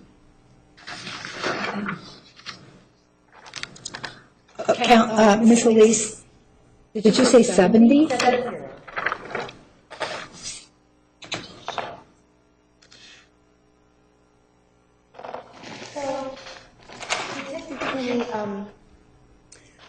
Eros.com or Eros Guide is like Backpage, a very big, very structured, big website for people seeking various forms of sexual services. Yes, correct. It's been along longer than Backpage, I think. I actually have no idea. Yeah, that's just what I heard. Okay, so would you read for us the top line that was printed, the top line of where it says 24th Street? 24th Street and Thomas, Tantra providers in Arizona. Aphrodite, goddess of sensuality, hot. Okay. So where it says Tantra providers in Arizona, that's a category that the Eros Guide created for the sacred sexuality community. Were you aware there was a separate category? No, I was not. Okay. So that's what that little part right there, that's what that means, that they made a category for it. Okay. I'm going to just read the whole ad. It's not that many words. Could you slide it up? Okay. Thank you. Aphrodite is the goddess of love, beauty, sensuality, and pleasure. Awaken your senses when you meet and honor the divine goddess. I do whole body healings for relaxation and wellness to restore your mind, body, and spirit. Melt into unconditional receiving, nurturing touch and love with non-judgment and acceptance. I am a Dakini goddess certified through Sedona Temple School of Temple Arts. The Dakini is a goddess that specializes in Tantra and sacred sexuality through touching, teaching, and healing to those who seek her guidance. Come experience Tantra, which is the blending and weaving of sexuality and spirituality. Thank you.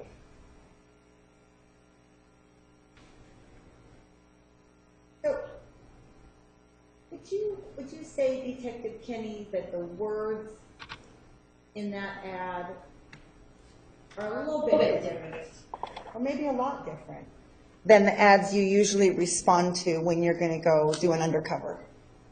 They're a little different. The words like sacred, divine, goddess, Yes. that part's different? Yes. Okay. And the word about spirituality, does the word spirituality appear in very many of the ads on Backpage? No. Did you ever see it? I don't recall ever seeing. Except for maybe just. Correct, this one did. Thank you so much. Sir.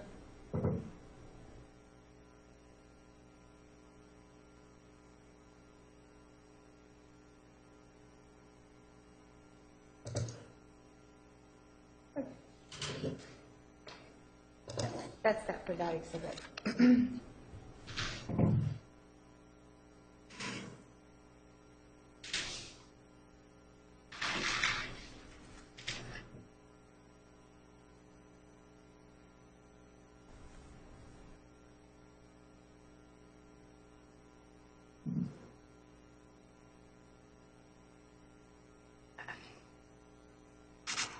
Okay.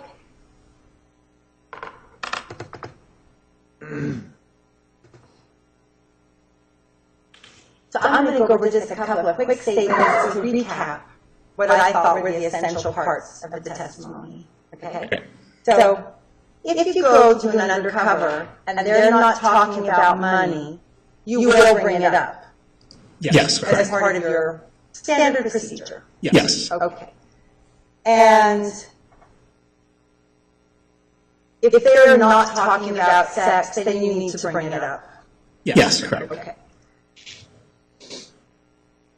Now, if you had followed the instructions by the gatekeeper, which I know you don't remember, or the temple rules on the secret form about not discussing money and sex, if you had followed the rules and not discussed money and not discussed sex that day with Aphrodite, would you have been able to make the prostitution bust if you hadn't brought up the money and sex?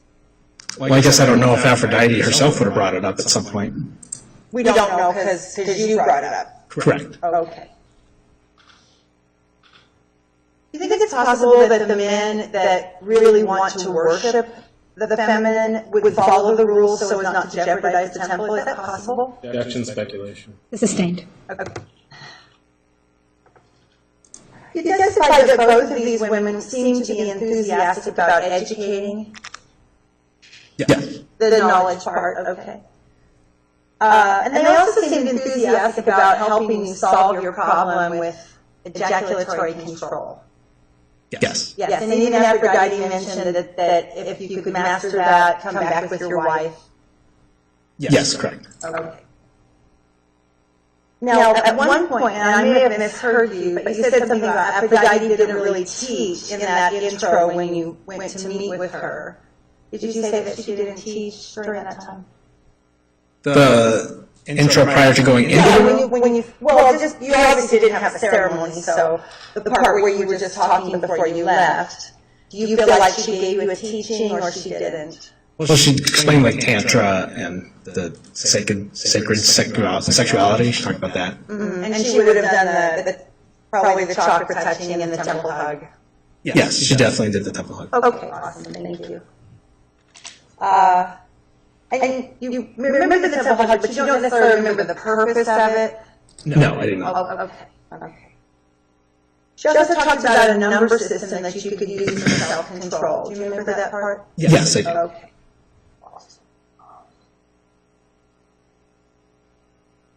Aphrodite expressed gratitude for your financial support, and then she gave some money back when you canceled the ceremony.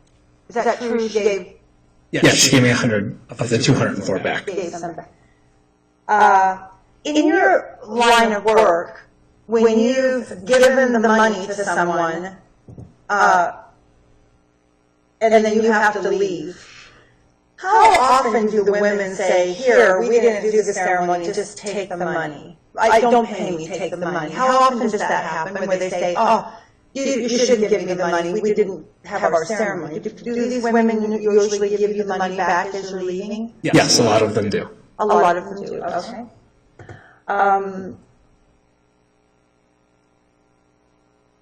And some of the women do keep it as well. Yes, correct. They're happy to keep it. Yes. Yeah. What do the women say when they give the money back? Not the temple. You're saying this happens in other places where the women give the money back after you don't have a ceremony or a healing. So what do they usually say when they give the money back? I'm just curious. Just to come back. Just to come back. Mhm.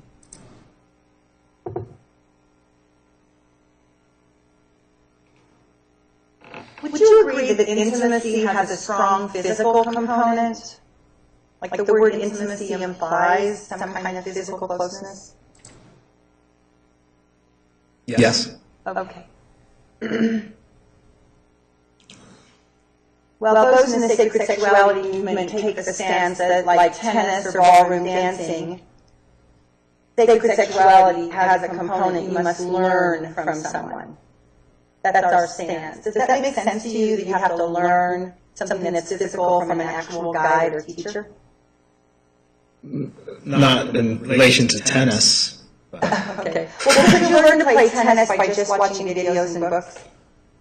Yes. Would you be as good as if you could actually spend time with someone who spends hundreds or thousands of hours on the tennis court? No. If you actually could be with someone who's always on the court, that would help. Yes. Okay, thank you.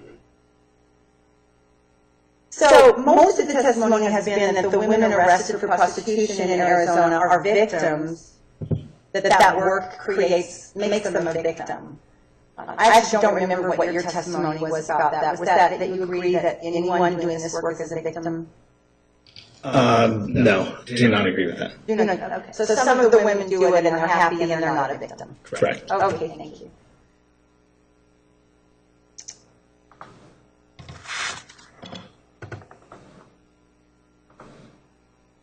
Well, and then after a woman's arrested for prostitution, she does frequently then lose her income, her home, her custody, those kinds of things, reputation, her circle. Usually after the arrest, there's a big crash of that person's support system, and when you within the arrest. Well, not in the city of Phoenix. No, that's not true. Oh, okay. So how is it that if she's arrested for prostitution, she doesn't crash? When they're arrested for prostitution in the city of Phoenix, if it's their first arrest, they're offered a diversion program. What diversion is, it's a class that they go to weekly to help them get back on their feet, learn a job skill. We got a huge community of people who have been through the life. Basically just to help give them support and get them on track so they don't have to prostitute anymore. Right, we're speaking about the Dignity Program and the Project Rose? No, Project Rose would be different. This is diversion. This is the actual program where they go. It's my understanding that Project Dignity, if they're arrested, they can go to the class and have the charges dropped. Is that how it works? Judge, I'm going to object to this whole line of questioning. This is discussed pre-trial.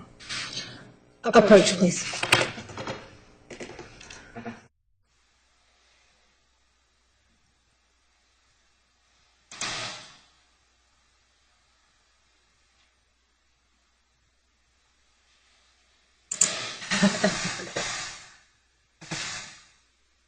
Judge, we filed a motion to eliminate about Project Dignity, Project Rose. My understanding is Ms. Lease wasn't going to go into it unless we had first addressed it with the court. I don't see how it's relevant with this particular witness. Well, he was talking about how there's a program for women, that they're not victimized by being arrested, that there's a program that takes care of them after they're arrested. So I thought he opened the door, that's all. Based on, I'm only learning this just a little bit at a time. My understanding is someone can open the door to the line of question. Well, So I was just going to have him elaborate and say what it's called and what the benefit is that the women receive. his response was not in regards to Project Dignity or Project Rose. He didn't mention those. No, he just said there's programs of rehabilitation. Remember, we're going to let each finish before you speak. Go ahead, Mr. Simmons. So I don't think he's opened up the door, Judge.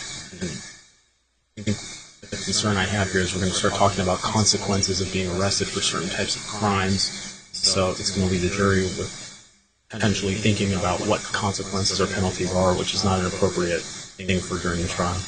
I didn't want to drill down much. My only thing was, again, because the jury has pretty much no exposure to prostitution nor to how people are rehabilitated. And there's this, one of my themes is going to be victims, not victims, victims. And I thought that when I don't care that it's Catholic, I don't even care. And I just, the fact that such a program exists to me demonstrates the community standards in what goes on around the crime of prostitution and what we do to help people, what we do with them. And I do think it's relevant because the Phoenix Goddess Temple was actually doing something similar, but instead of telling the women, don't do this, we're saying you can do this. from this perspective, you can do this. From as a healer, a priestess of the mother, a chakra guide, that kind of thing. So, Well, there's no testimony to that effect, and I think that he's already answered the question, so I'm going to sustain the objection at this point.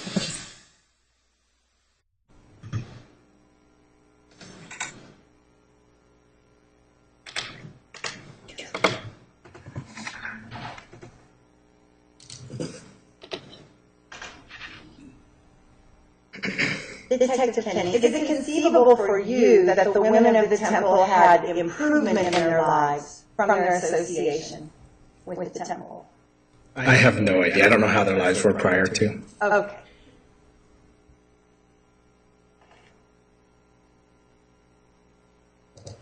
Would it surprise you to know that the women of the temple could attend any and all of the programs without ever giving any money? I have no idea. No idea. Okay. If you did have a problem like ED or control issues, or you could not please your partner, would you go to a place to learn, like the Phoenix Goddess Temple, if it was legal? Would you go to a place like that to get those skills? Objection relevant. Sustained. Okay.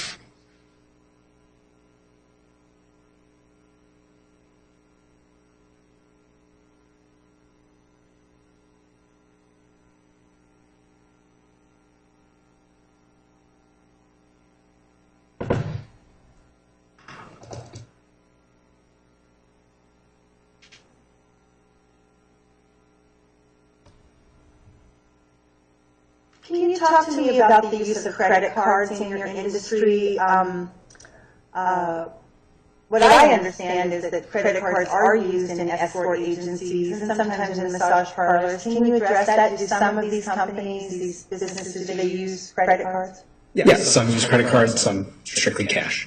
Right. And the ones that use credit cards, for example, in escorting, isn't it somewhat common that if they are running credit cards, they'll ask for a deposit that they'll keep if you have to cancel the appointment? I don't know how to answer. I've never canceled one one time. I have no You idea. never had to cancel one, that makes sense, yeah. Okay. You have had to pay deposits to set the appointment before? No. No, okay.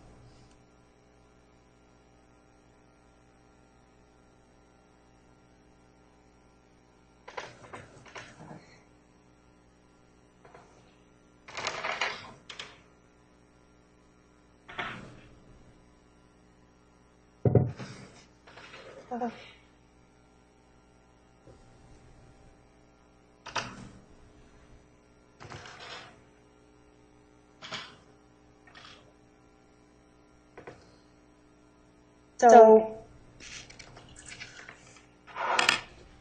there's something that to a layperson is called the elements of a crime.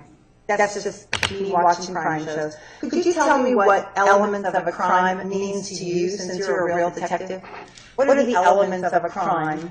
What does that phrase mean to you? Well, when it comes to prostitution, Okay. it would be sex for money Okay. or something of value. Right. And the word money is very generic, very generic. So really the word you're using is fee. That's what the law is, fee. It doesn't say money, it actually says fee. I don't know the specific wording, but that could say that. I don't know.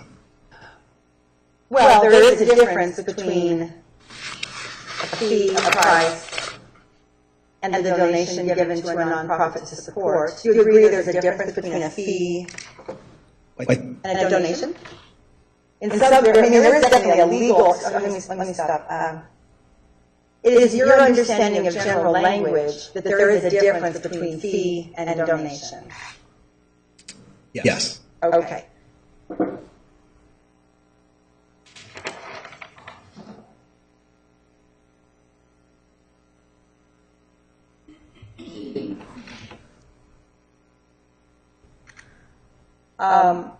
So when you're doing the detective work, is the generic, like the word money, as acceptable as a specific word, like fee or donation? Because I've heard all the detectives use the word money, money, money. It's a very generic term. Doesn't have the specific intent of fee, donation. I guess I'm confused. Money seems more specific, fee seems more generic. I guess I'm confused on the question. Well, money is the tender, and if it's a fee, then it's a price you must pay, and if it's a donation, you're allowed to leave it or not leave it. Like you can leave whatever, there's a requested amount that you leave what you will. Right, That's but different than a price. correct, but a donation wouldn't be a specified amount. Oh, and you're drawing that conclusion. Tell me where you get that information from. Where do you think that a donation wouldn't have a requested offering? From the ad. The ad says $204. Right, but it is a donation, and people were told to leave it at the end, after they received their ceremony, after their session. They were instructed to leave it at the end. You were instructed to leave it at the end by the gatekeeper, but you just don't remember? Correct. It's on the recording. Nobody said that during the recording at all. Right, you have a gatekeeper recording from this? I think you said you. Well, I guess I'm confused on the gatekeeper. The gatekeeper Whatever was is at the the front phone. desk. Go on. Yeah, the gatekeeper's the phone. Okay. No, there was no talk of anything like that on the phone. Okay. So, in your experience as just a citizen of the United States, a resident of Phoenix, have you ever gone to a private religious ceremony, like a marriage, a communion, something like that? Yes. Okay. And do you have any knowledge that the celebrant, the pastor, the priest, the minister, rabbi, that they usually receive a specific requested amount to do that personal ceremony? Were you aware that people give the celebrant money, say, to do a marriage?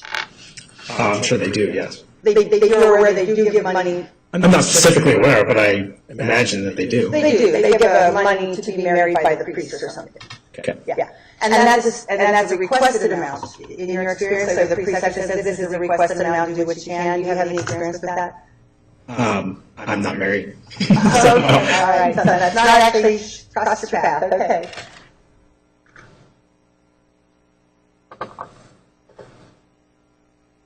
Right. Yeah, perhaps another example of that is in the medical dispensaries, and they're not allowed to sell it, but there's a requested donation for each of the things that are done in these dispensaries. So they use the word donation, but there is a specific amount, quite specific, depending on which thing you're getting. So there's would you agree that that's an example of a specified donation in kind of a commercial setting? Well, I would say in that instance, again, I'm not real familiar with it, but I bet they wouldn't let you walk out with marijuana if you didn't leave some money. Right, I was trying to speak of these, that there's a requested amount. So you're not familiar with any of that? No. Okay.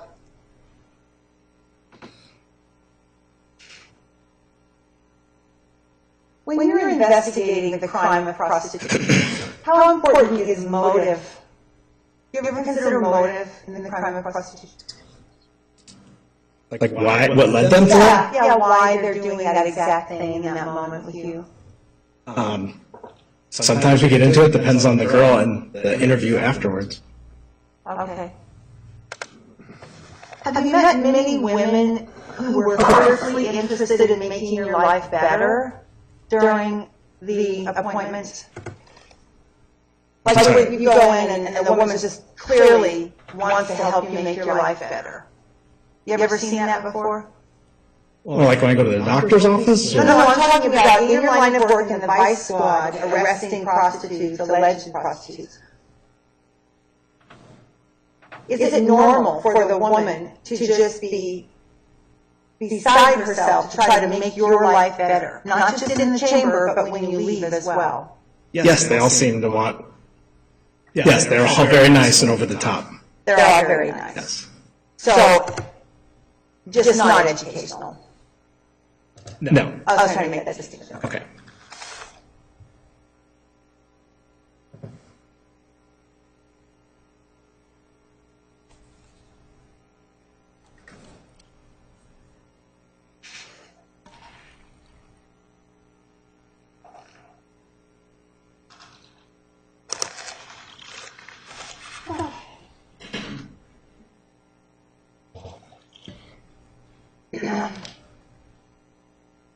So when you went back to write your reports that day, your notes, and then eventually your summation, how do you decide what to include in your reports and what to leave out? For example, in the situation with Aphrodite, you would have written massage table, and maybe you would have written she called it an altar. I think I saw the report that you say that. Well, I put the elements of the crime, and then I also listened to the recording, and I don't do it verbatim, word for word, but I try to summarize the recording. Right. And in the act of summation, summarizing, you will pick and choose what's going to end up over in the summation.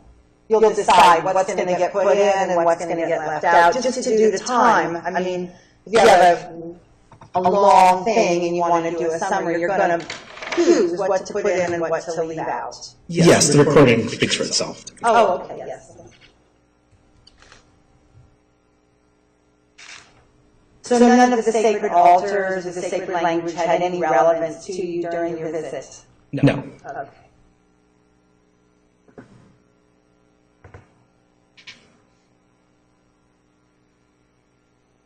Okay, I think.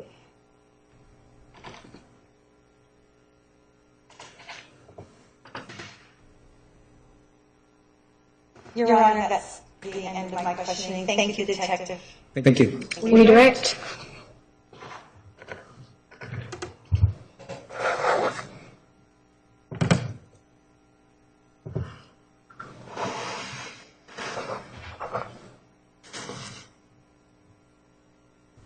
Detective, I'm going to be brief. I just have a few questions following up a little bit here.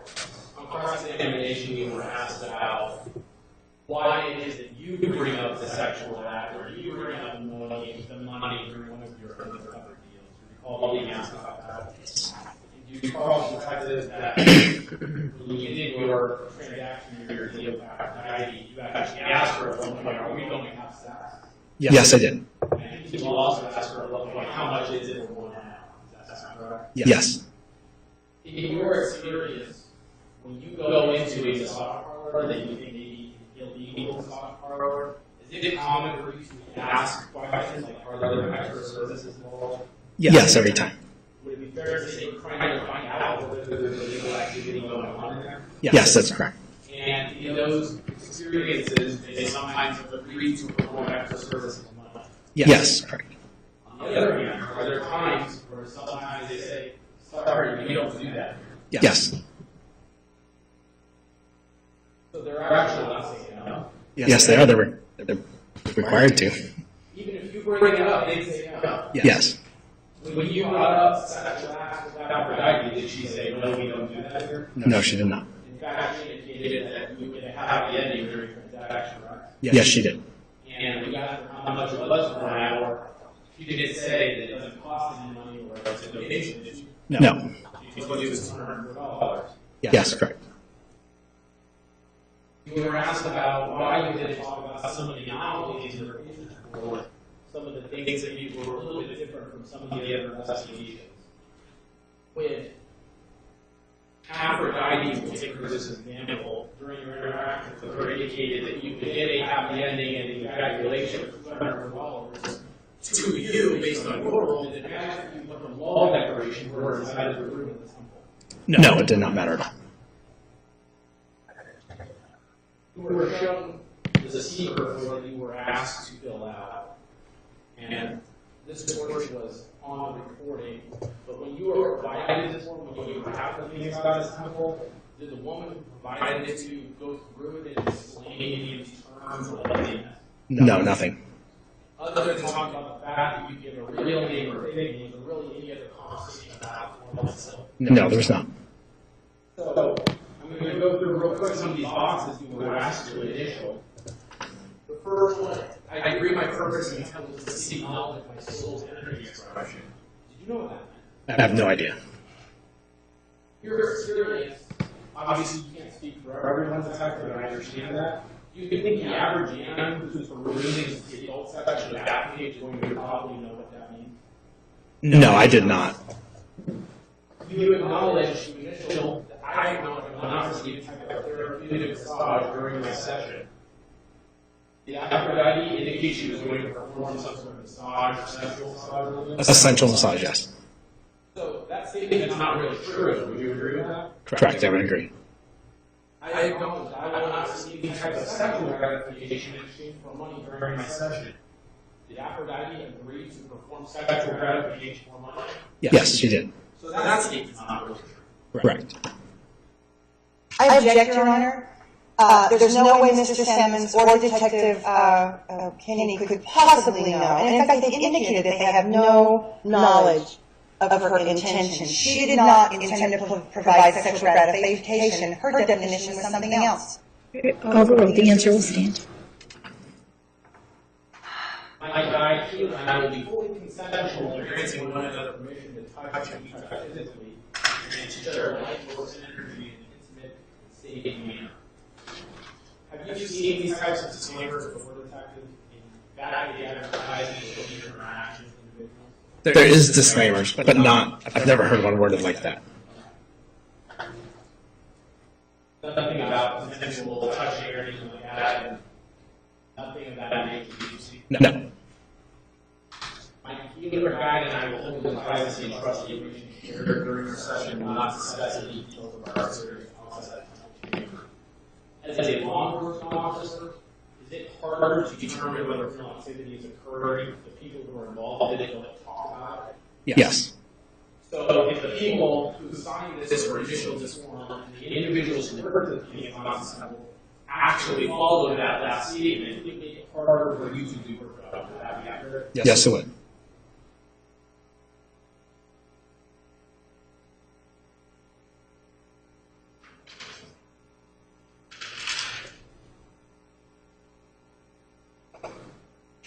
You were asked about whether you viewed the website of the Phoenix Johnson Temple prior to going to the temple to meeting with Aphrodite. Do you recall that? Yes. And you said No, I did not. was there anything on the back of the advertisement, or the Airs.com advertisement, or any of your conversations with anybody at the temple that said, hey, before you come, you need to go to our website, you need to learn about us, to really understand what we do before we walk in there? No, there's just on Soleil's advertisement, it was a link to the temple. But other than that, I have. They say a link to the Yes, correct. Did it indicate you needed to do that link, click on that link? No.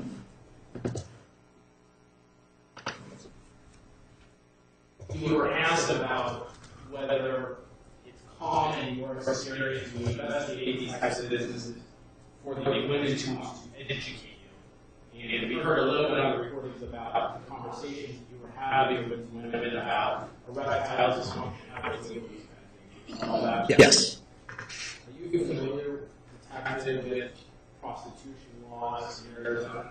Yes.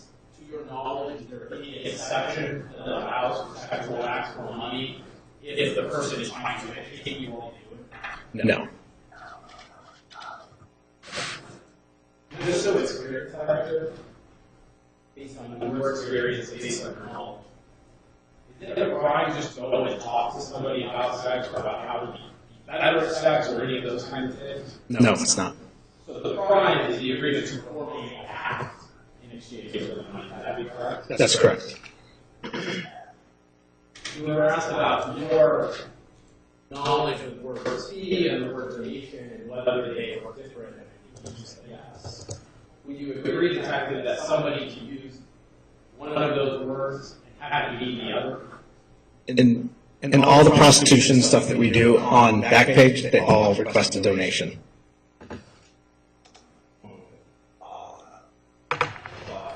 Your Honor, I object. That's not possible that they all say donation. I object. Are your objections noted and overruled? Answer will stand. Any questions for this witness from the jury? Detective, you may step down. The state may call its next witness. Your Honor, the state calls Elizabeth Love.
And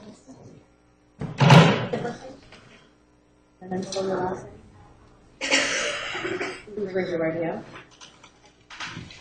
Solemnly swear that testimony you're about to give will be the truth, the whole truth, and nothing but the truth, so help you God.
Started stated and stipulation as to exhibit 16.001. That it would be admitted? Is that correct, Ms. Elise? You stipulate that exhibit 62.001 is admitted? Okay. Can you, My name is Elizabeth Lyden. Beth. Have you ever testified in trial? No, I couldn't even remember my left from my right. Very. Now, I'm going to ask you, there's a speaker right in front of you. Just so the court reporter can get down and make sure you're speaking loud enough so he can hear. Okay? And sometimes, maybe anticipate my question I ask, or maybe anticipate a question Ms. Elise asks, and I would just ask that you wait for that question so the court reporter can take it down two people at once. Just if you can make sure, okay? Okay. Where are you from originally? I was born in Cottonwood, Arizona, but I was raised in Sedona. Now, at some point, when did you move down to the East? It was 2010 when I first came down, and that was because of the economy. Prior to that, you've been living and working in the Cottonwood area? Yes. Now, did you have, what was your background or work and what you did in the Cottonwood before coming out here? Well, I kind of had a weird childhood because I had cancer for 6 years. So when I went back to school, I really didn't like it. So I decided to not do that and instead start working when I was 13. I started working full-time in restaurants and things, and then I got my GED, and then I started working in whatever. There are a lot of options up there: retail, sales, customer service, that kind of thing. At some point, was it either hot or chance that you became interested in doing this as hot? Yes. When I think it was in 2008, I decided to. There's a little massage school in Sedona and I decided to become a massage therapist. I honestly can't remember why I did. I've always been kind of a healing type of a person, and I just liked, it just sounded like something I'd like, and so that's why I went. Were you able to complete the massage school, or did it happen that the college go? It's kind of different. I wasn't able to finish because the economy tanked, and my boyfriend at the time lost his job, and so I decided to stop going to school and try to get a job, and neither of us were able to at that point. Now, when you, at some point, was it in the, when you moved down to Phoenix, were you struggling to find a job and actually a place to stay? Yeah, actually when I first came down, I was living out of my car with my oldest son, and so we were coming down hoping to find like a homeless program or something, which we did find, and they did help me get on my feet, but it was very, very difficult. The stipulations to the program and everything was pretty hard, but I was able to get myself into one of their apartments, and they were very low in rent, so I was able to stay there for not that much. So the part-time work that I was doing was able to facilitate that. So very soon, when you first came down to Phoenix, you were struggling to make it. Yes. Now, what were you doing, or what did you do a little bit in terms of when you first got down to Phoenix? Well, like I said, it was pretty hard with being a single mother, and in the particular program I was in, it was difficult to find a steady job. So I decided that it looked like the easiest way to make some extra money would be to do some alcohol work, and so I started doing that.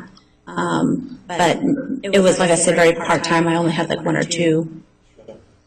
Just curious, when you say alcohol work, Having sex with men for money. and again, just to give the time frame, we're talking about 2000, early 2010? Yeah, well, no, it was more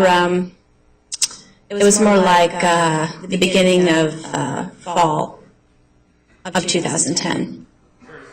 Tough time to find a job anywhere. Yes. Before you said you did alcohol a couple of times, had you ever been involved in prostitution or sex for money prior to that point? No, never. And was that when you were, did you move to the or were you still with that? We were in the homeless program. We found that at the beginning of the summer, and then the program lasted 2 months. And then if you could afford to, and the one was available, you could actually move into one of their apartments. And so that's what I did. When did you first hear about the Phoenix Fest? I saw an ad on Backpage. Now, you said you did it for the alcohol. Had you posted ads on Backpage, or how did you? Yeah, I posted some ads on Backpage. What do you remember about the ad for the Phoenix Fest that stood out to you, caused you to call them up? Well, I noticed the images they had on there. They seemed like a very friendly group of ladies. They looked like they were having fun, and it just seemed like a different type of place. And also, the amount that they suggested that you would make there was pretty good. And so I thought it seemed like a win-win, and I might as well check it out. So it's fair to say that there were at least a couple of different things that intrigued you about the Phoenix Fest. Yes. One, it seemed like they offered a community that you wanted to be a part of. Yes. And then the other, I think you said, down the luck, the money was intriguing. Yes. What do you remember about the money that was talked about in the ad for women that comes in? I don't remember the specific amount, but I remember that it was an amount that definitely would have facilitated my living okay at the time. More than a couple of $1,000s a month? Yes. Okay.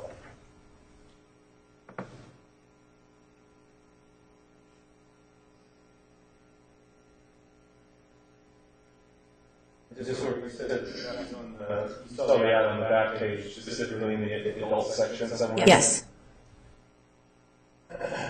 Now, did you said the community aspect of it, did you have any background in healing or alternative religions, anything like that? I was raised in a Pentecostal Christian environment, so I guess I was accustomed to that kind of a thing. My dad was like the leader of the worship and stuff. And then after that, with the whole massage therapy is kind of like that, you know, like it's a little bit more spiritual, you know, so you have that same kind of feeling of healing. Any background in Tantra or study of Tantra? No. Now, skipping ahead a little bit, but ultimately, based on your role with God's temple, you were charged with some crimes. Yes. And at some point after you were charged in 2011, you ultimately pled guilty to some offenses that are specifically one of that. Yeah, I think it was like a year later, I think. And was it your understanding that you pled guilty to something involving what activities you engaged in while working with God's temple? To be honest, I really didn't understand what the charge meant. I just knew that it sounded like something that I could agree to. It didn't sound too awful, you know, so. And as you understand it, those charges arose out of some allegations of prostitution. Yes. Now, as a part of your plea agreement, did you agree to testify in this case? Yes. Now, what is your understanding about your obligations as far as that testimony goes? Basically to be honest and to answer all the questions that are asked of me honestly. And is it your understanding that what could happen if either the state or if there's a determination made that you're not telling it, what could happen? That my plea agreement would be null and void?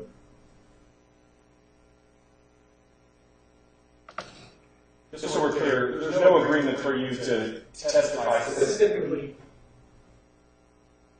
for the state against this instance, is that correct? Mm-hmm.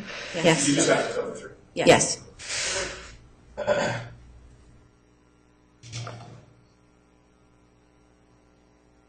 Now, you talked about, did you call, after seeing that on the back page of the temple, did you call or did you show up? What do you remember? I called. Okay. Remember who you spoke with? Janet. And by Janet, do we mean referring to Janet Creighton? Yes. What do you remember about that initial conversation? She was in a very happy, she was kind of laughing, and I think she was talking to some other people in the office, it sounded like. She just sounded very pleasant, and yeah. Were you able to get an understanding of what you'd be doing in working at the Phoenix Gas from that first conversation you had? No. It was enough between your conversation with Janet that you were still intrigued and you wanted to see what it meant or how you could come involved. Is that right? Yes. Okay. What was the next step after that conversation with Janet? I can't remember if they emailed me the original paperwork first or if I went in first. I don't remember that. But I know that I went in to meet with them and to meet with Janet. And when I got there, I was greeted by one of the goddesses. Now, you used the term goddess. Was that in working at the temple? Was that a term that you would use for yourself or some of the other women who worked there? Yes. And again, you had this phone conversation, and then you're actually there, still interested, still seems like something you want to be part of? Yes. Okay. And is that first day that you think you may have filled out some paperwork? Like I said, I don't remember if I filled it out in person or online. For some reason, I think I filled it out online, but I might not have. I don't remember. And just so we can kind of picture this in your mind, what time, you were talking about sort of having some finding jobs in the fall of 2010. When did you actually have that conversation with Janet and then go to the temple? It was in November. That'd be November 2010. Yes. Okay. And referring to the Phoenix God's Temple, where was the temple located in November 2010? It was located in Phoenix, off of, I think 24th Street, just south of Indian School.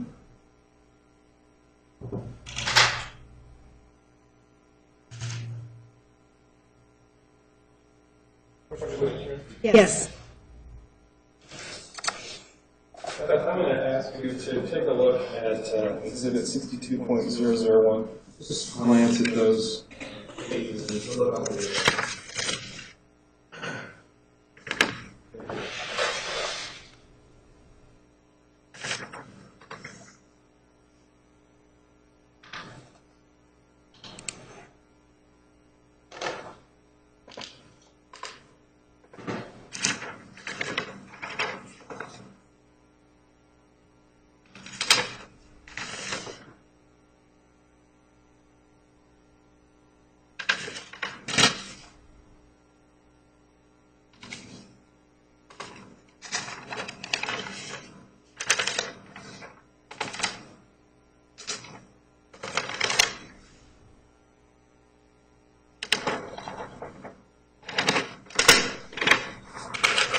It would appear I did fill it out in person. I said it would appear I did fill it out in person. So the least what we're looking at in terms of Exhibit 62.001, those were that's your hearings. Yes. Those were the documents you filled out and went to the temple in November. Yes. Now, when you were going to the first day, you were in the temple, I mean, was it your understanding that you were getting a job?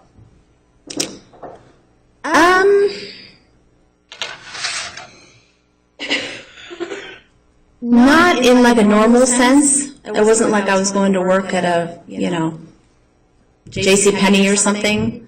It was more like I was being welcome to be there, but not like as an employee. Were you working anywhere else? No. In meeting with Janet, filling out that paperwork, was there an expectation as far as you're concerned that this is how I'm going to make a living going forward? Yes. Publish 60.001, did you? You may.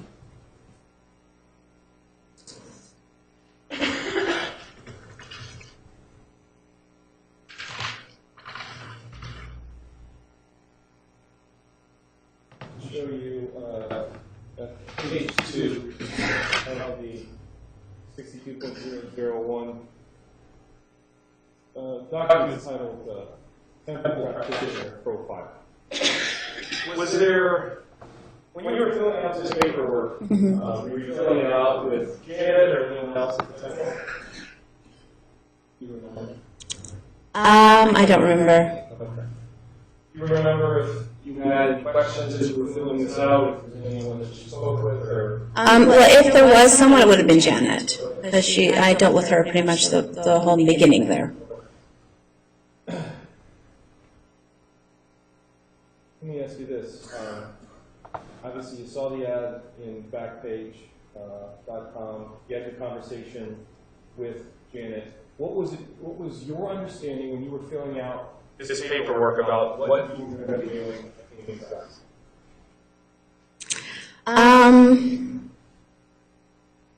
I didn't know exactly because I had just gotten there, but I knew it had something to do with kind of what I was doing a little bit before.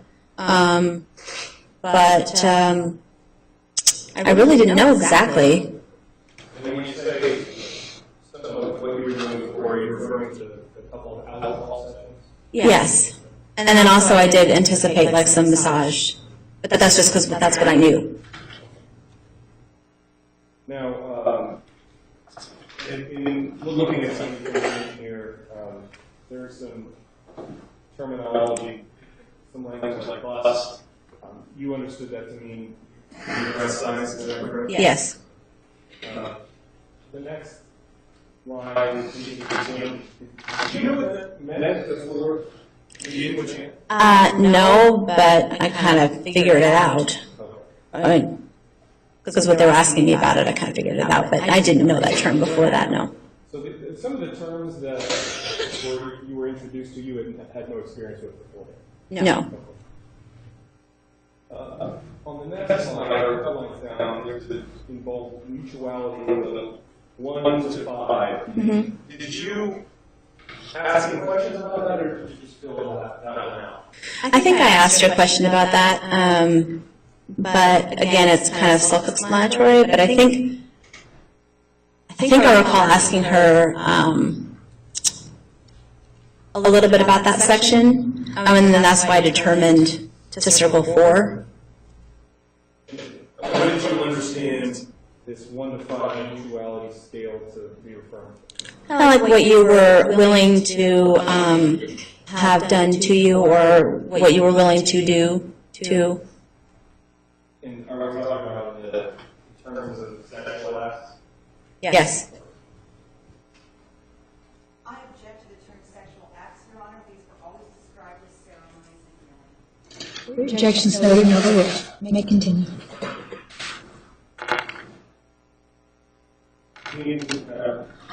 Going down towards the bottom of this page, so this is 62.001. There's you see where it says toy play with seeker. Then there's a yes, no.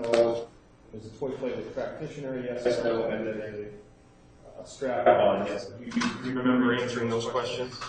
Honestly, I don't, but that's probably because I never, obviously I did, but I don't remember. I wasn't.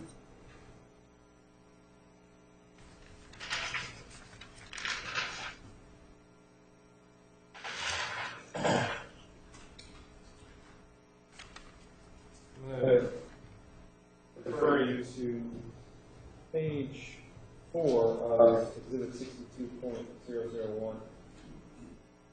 The document titled Practitioner Marketing Agreement. Again, is that your sign name at the top there? Mm-hmm. Yes. Next to that says goddess name. Did you come up with or decide on a separate name to go along while working with this? Yes. And then that was Mary. Yes. Now, what was your understanding about what this practitioner marketing agreement was all about? Basically that we would have to have ads out there, and that if we didn't, we basically weren't going to be on the roster, the list for Temple. That was one of the requirements. We'd have to advertise. And as you understood, if you weren't on the roster for the list, what was the consequence? Oh, basically, you wouldn't be, if a seeker called in and wanted to come to Temple, you wouldn't be read as being one of the people available. And if you're not available, you're not able to do sessions. If you're not able to do sessions, you don't make them. Correct.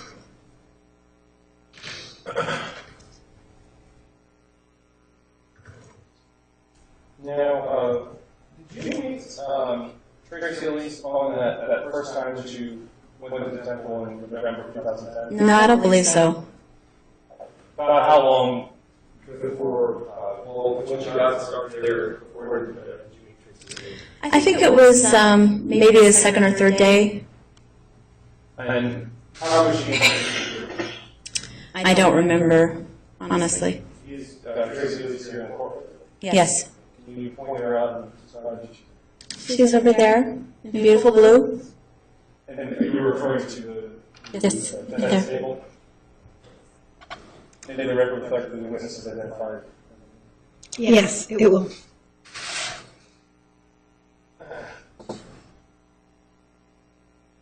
Now, after filling out this give you some expectations for training or what you had to do to be able to work at that? Well, I think they were trying out a new kind of entry program with me. So they had me go in as like I can't think of the term, but it was kind of like an internship where I would actually be required to tithe to temple a little bit more than usual in order to kind of get some training before they would actually allow me to go out on my own. So that was a little bit, and I can't recall anybody else at the time having to do that. I think it was just me, and I think they decided that wasn't as necessary, but I don't know for sure. But eventually, but as far as also some of that extra tithe, I guess was supposed to go to some classes as well to help me get a little bit more educated and experienced. What, as far as when you first got started, was there some mandatory trainings that you had to go through before you could, see various people in that chamber? Well, there was, I can't think of I can't think of what it's called. There was a class that Tracy would give. Basically, the etiquette and what she kind of wanted everybody to do, like the temple hugs and things, and how the chambers felt and what it meant to leave the shoes outside the door and stuff like that. And so she would kind of walk you through all the terminology and the different things. So that one was a requirement. And I think that I actually had to go to three of them or more than one of those. And then there was the new sister duos. You have to complete a certain amount of those, and they basically, the sisters that you did the duos with would basically fill out a kind of like a review of how you did, basically, and recommend, so that they could see where I was at. Let me, I think, reach back. You said you had to take some, at least one, maybe up to 3 sessions with Tracy, at least upon starting the temple, is that right? Not sessions, just classes. Okay, I apologize. So you take classes. Was there any discussion during those classes about what would happen or what went on in the chamber? No, I mean, not, like I said, there was like the verbiage, like, the altar and this and about the oils and the bedding and all that stuff, and the door, and like I said, the reasoning behind the shoes and why locking the door, and all that, and the temple hug and the chakras, that kind of thing. That was what those classes were about. Were you required or asked to take a body sliding class? Yes. And what did that body sliding class entail? That was like the first class, and that was like the one that was there at the time. So I think that's why Tracy wanted me to take it. It basically was just using more of your own body to rub the seeker than just your hands. Was there discussion of what you'd be wearing during the body sliding class, or what would go on using that technique? You mean from Tracy? Yes. No, I don't believe. I just I found that out at the class. The class itself was not taught by Tracy, Right. But you indicated that it was a class that she wanted to take. Right. And again, I think that was just because that was the class that was going on at the time. Did this particular class talk about what you would be wearing when doing the body sliding technique? Yes. What was that? Pretty much nothing. Part of the body sliding technique would be that you use Yeah, I mean, I don't think it was a requirement, but I mean, that was the whole kind of point. And was this body-sliding technique something that, as you understood it, could be used in seeing seekers once you started doing those sessions? Not necessarily. It was just a kind of a technique that that I could or could not use. Now, did you take a whole body healing class as part of your what you initially learned? Sorry, the names kind of get confused. I took a class with Tracy eventually where she kind of took myself and another lady, basically opening our chakra points and opening our star points and telling us what that meant and kind of showing us a little bit about what she does. But it was just me and the other gal and Tracy. There was no seeker. In your classes, specifically with Tracy, was there an explanation given for some of the terms, some of the terms you saw on these forms and what those terms represented? Yes, the one class I was telling you about where she talks about the door and the shoes and all that, she would talk about how the table was called an altar in the temple, and the seeker, was the gentleman that would come. His name was the seeker. Talk about the yoni and the lingam. And I'm sure there's other terms that I'm forgetting. And just so clear that the yoni, as you mentioned, refers to what? The vagina. And then the lingam refers to the penis. What was your understanding about why there were these different terms? Lingam, yoni, altar. Well, besides the fact that it sounded nicer, I think that it was supposed to also be kind of a little bit of a protection for us. When you say protection, well, just protection from any like outside negativity or outside, law type situation. Although that was never specifically said to me, that's kind of what I took from it. When you say law, meaning being arrested for the practices you've been doing at the table? Yes. All starting there was that concern? Well, I think that that was part of the reason I liked it there was because I felt more protected. Being out on my own, it was very scary, and not just for legal reasons.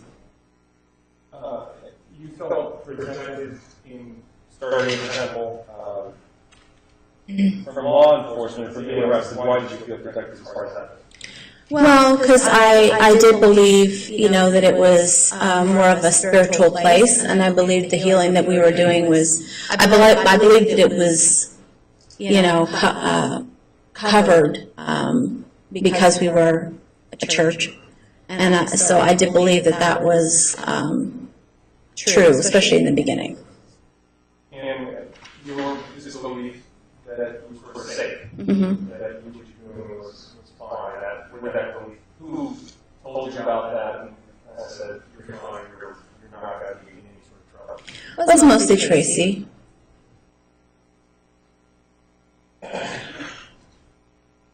Now, in the other than the classes that Tracy taught, how often would you see her with her?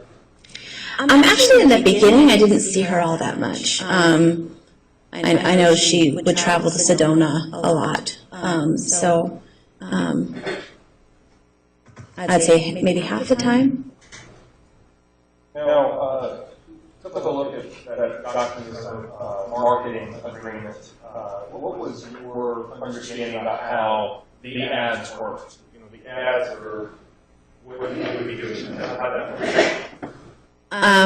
Well, you basically post an ad, and have a picture or two of you, and you'd have to post it in the either the escort or the body rub section, and it would need to be a sponsored ad, which meant that your picture would be up on the side.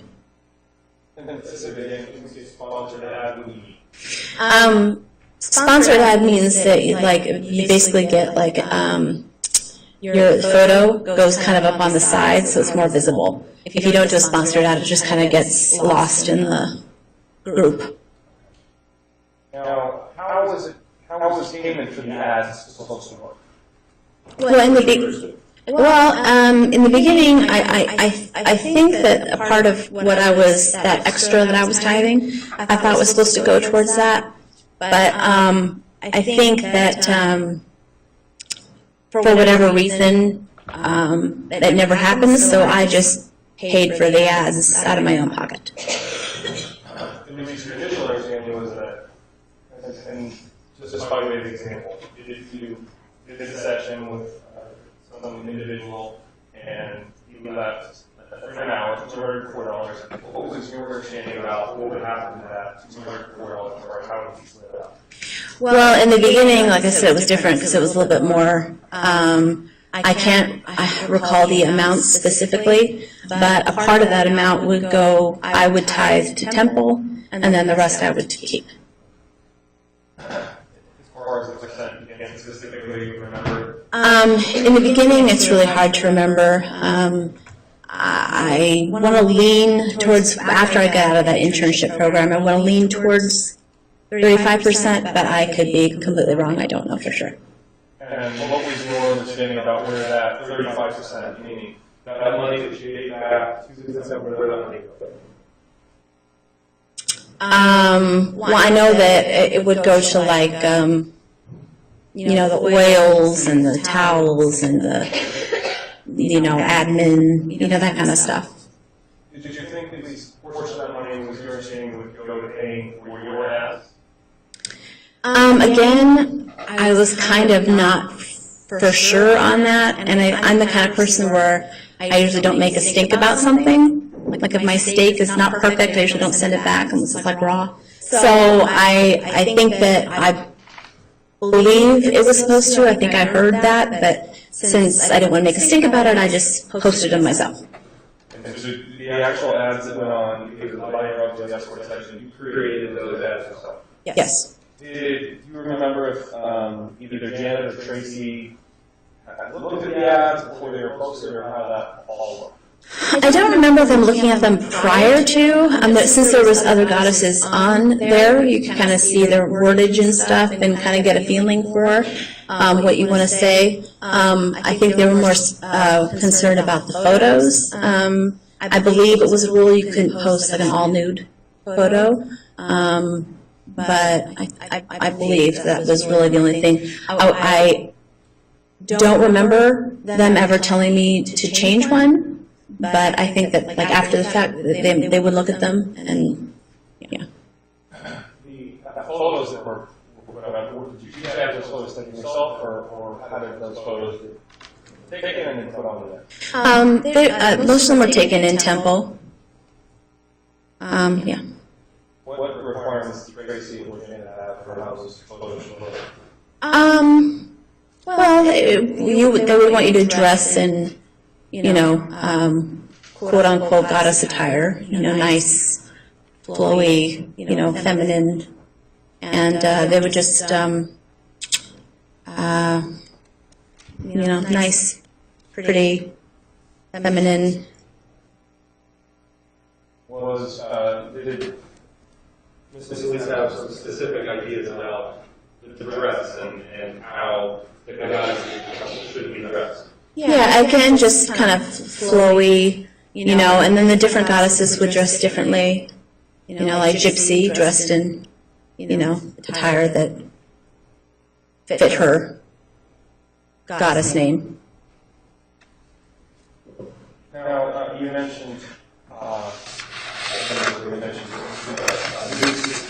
explain what that means. Basically, you're doing a session with an actual seeker, but you're kind of pairing up with a sister who had been there for a long time, and basically they kind of show you what they do, and then have you kind of participate, and then afterwards you get a small portion, and they basically write a review, basically, of how you did. When you say they write a review, meaning The goddess. You would be session with? Yes. Do you remember your first new sister duo? Yes. Okay, who was that? Kanda. And then you can briefly describe what happened in that first session. It was, she talked a lot. So it was very, it was different than the other ones. So basically she, as she was going through the session, she would kind of tell me what she was doing and why she was doing it. I can't remember the specific details.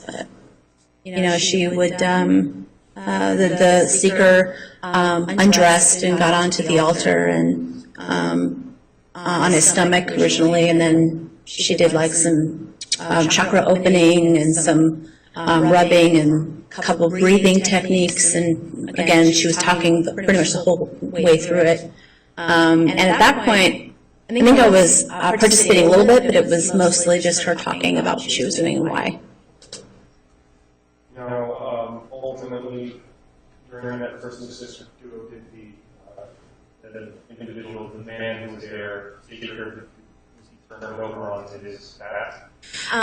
Yes, but to be quite honest, I don't remember if he ejaculated or not. During that new sister duo, was there and a man who masturbate the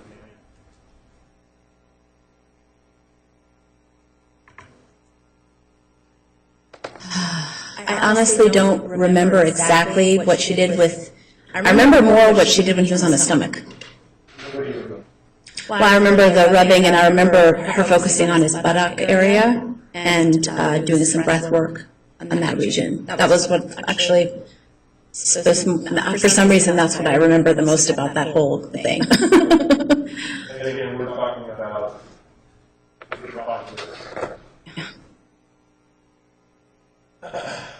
And I've had radiation, so. No, when I was a kid, I had radiation. Fried some brain cells. So as far as whether or not the man's penis was stimulated, you don't have a specific memory? I honestly, in that one, I don't remember. I think probably because it was my first one, I'm even having harder memory about it. But like I said, I remember that specific part, and I remember she talked a lot. And I think that coupled with it kind of made it a little bit less intimate, you know. But he didn't seem to have a problem with it. It just wasn't like the other ones. The other new sister duos, it's the same. When you said you didn't have a problem with it, do you have a recollection of that individual losing money after the session? Yes, because I got a portion of that.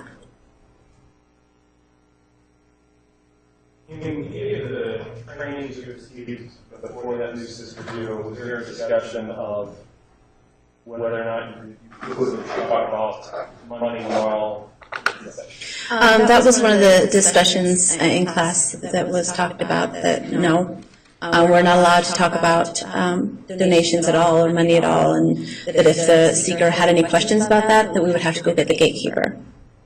Again, what was your understanding about why that was such a firm hold? Again, I think it was a protective measure. You mentioned that you have some other memories of some of the, maybe better memories of some of the other new sister duos you did, some of the other guys, is that right? Yes. Tell us about those.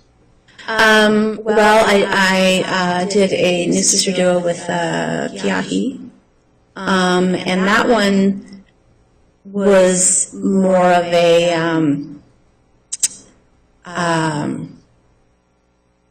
I didn't participate as much in that one. It was, but that was specifically because of what she did, kind of didn't require two people. But that, it was different. She's a, very, I don't believe she at first she had like, another thing that we'd talk about in the New Sister Duos was like preferences on what they would or wouldn't wear or when. Like in the beginning they might not be completely undressed, if they don't know the seeker, that kind of stuff. And this was with someone that she had seen before, and so towards they did the typical, I think pretty much every session you do like the chakra clearing and you do some form of it, and then like some form of body rubbing. And then she would like turn them over and then do like the whole body sliding. And you did 2 or 3 additional New Sister Duos, is that right? I think I did a total of 3, but I could be mistaken. It's kind of more of a blur with me of those because of the fact that I had that intern situation. So it's hard for me to remember which ones were just duos and which ones were New Sister Duos. But I did one with another goddess, and I was just told her name, and now I'm blanking on it.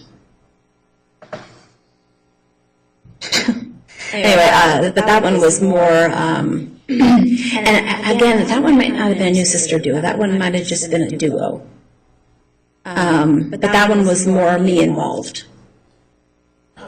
Now, in those other sessions, in each of those sessions was the penis of the seeker was stimulated in some way, whether it be by sliding or masturbating.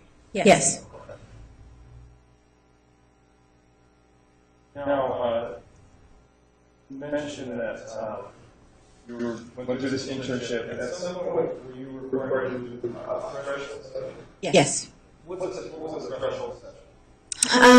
It was a session that you had to do on your own with a temple man, and then after the session was over, the temple man would basically do a review and let Tracy and Janet know whether how it went. Whether or not, based on that review, as you understood it, you would then be able to see additional seekers, or perhaps not if they didn't go well. Right. Now, your specific threshold session, who was it with? It was with Tracy's boyfriend at the time. I don't know his name. How did that play out? Well, I was a little uncomfortable just because it was Tracy's boyfriend. So I was a little intimidated just for that matter. Plus, I didn't really know him very well. But I was, I think, pretty confident at that point of how I was going to have my session go. I did the temple hug and had him undress, and he went on the altar on his stomach. I always have him go on their stomach first. And then did some chakra clearing, and then did some, with my massage experience, I always had a form of that in my, so I did some of the body rubbing on his back. And then I think I did a little bit of the thing that Candace showed me with the breath work. I think I did a little bit of that. Again, this is a long time ago. I'm trying to remember exactly how it went. And then he flipped over. And then I did some work on his front. I did some massage work, and then kind of teased the lingam area.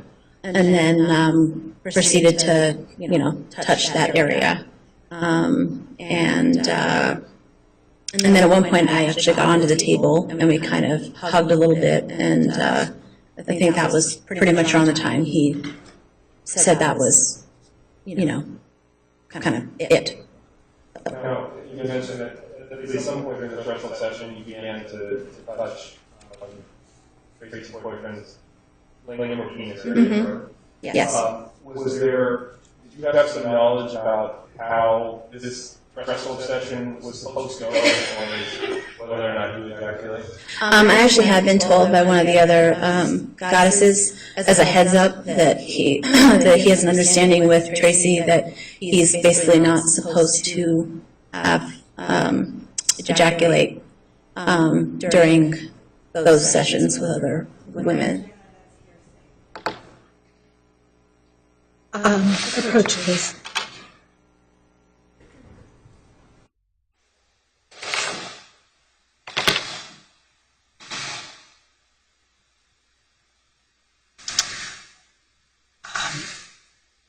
She's saying part of it, but not, she's not saying the whole picture. I guess I could just tell a question her and ask.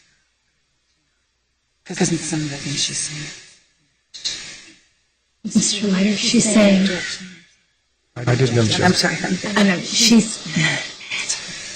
the witness is saying that, did you want to just move on? Or rephrase? Okay, all right.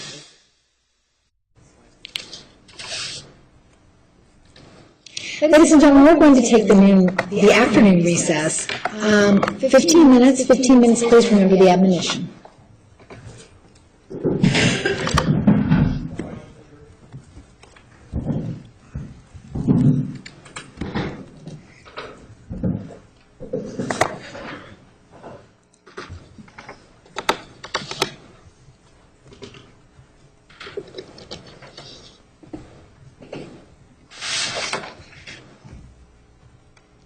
You may step down.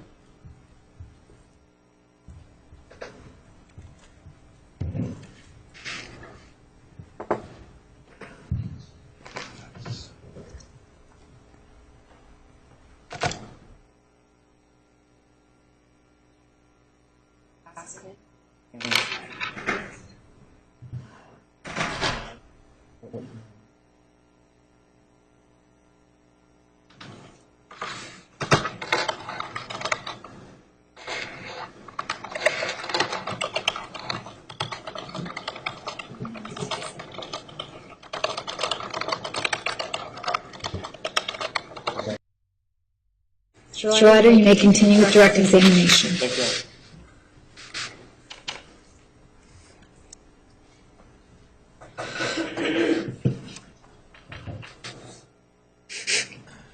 Now, you talked a little bit about the process that you undertook starting first meeting with the class of the new sister duos. That's the threshold session. Was there your recollection of just once you got finished with whatever you needed to be able to do sessions on your own, how the process worked as far as having speakers come in and see? Well, most of the time, seekers wouldn't be responding to my specific ads, but since all the goddesses were posting ads, that's kind of, I think, how they would find out about us. They would come in, and they would basically find out who was there, and then the gatekeeper would tell them, and then if they chose me, then I would go out, I would greet them, I would either choose to give them a temple hug at that time, or once we got to the chamber. I would walk them to the chamber and then have them take off their shoes, explain to them why they do that if they haven't been there before, and then have them come into the chamber. And then depending on if I'd seen them before would depend on how much clothing I chose to take off. And then I would also tell them that it was up to them how much clothing they took off. So basically disrobe up to your comfort level is what I would say. Now, you mentioned that you weren't individuals who were specifically responding to stuff you were at, but they were just kind of comment, interested in the session, and how do they actually select you once an individual had physical comment? The gatekeeper would tell them who was available, and then there was a book on the front desk that basically had images of the goddesses and then like a little brief profile of each one, so they could read a little bit about us, and then they could choose which one. And as far as the profile, there'd be a picture of you, correct? Yes. Would it be some of that information that we already looked at as far as mutuality levels, or what would be in the profile? Honestly, I don't remember exactly what was in the profile, but it would kind of pertain to kind of how we were as a goddess, kind of our demeanor, like I was always like the warm and compassionate, and so it would kind of just depend. And also some of the goddesses would have different specialties that they would do. And as far as what those specialties were, what was the real Just different things, like one was they preferred like the water sessions. One was more of a I can't remember what the term was in temple, but like a dominatrix. So that would be, and do you remember which one of the guys that was their specialty? Well, I know Guinevere was one of them. I can't think of. Now, you talked a little about somebody comes in, talks to the there's that book in the lobby area or front area. Yeah, it was on there was like a desk where the gatekeeper would sit. What was your understanding about the role and responsibility of the gatekeeper? The gatekeeper was responsible for answering the phones and for anybody that walked in, kind of letting them know if they had been there before. She would just kind of tell them who was there. If they'd never been there before, answer any questions that they had. Was it your understanding that the gatekeeper inquired about a specific goddess, whether it be their personality or with their appearance, with that questions that the gatekeeper would answer on the phone? Yes. And again, we looked at that document that was some of the additional paperwork, including mutuality level. Was it your understanding the gatekeeper, if the seeker called up, talked to the gatekeeper would give them the mutuality level? To be honest, I don't know that, but from what I experienced in overhearing, because I spent a great deal of time actually in the front lobby, it seemed like there was never any guarantee. So while it would be like, she's very warm and caring, and there was never like the gatekeeper never went over a certain boundary, of yes, they'll do that, or because really couldn't say. As far as like the level of mutuality, I believe she might say like something along those lines, but again, not like specific. And again, this was something that maybe you had overheard. You weren't sitting there for every conversation with every gatekeeper. No. We actually weren't supposed to be. I'm sorry. We weren't supposed to be in the lobby when there was a speaker, so I was just kind of hanging out when there wasn't anybody. Now, was there, through the course of starting, that whole process you described, did you come to feel that there was certain expectation for how a session should play out? Well, there were certain expectations, like we were required to do the temple hug again, either before we entered the chamber or after. We were required to clear the chakra energy points. And then past that, we weren't really required to do anything else, but I felt like it was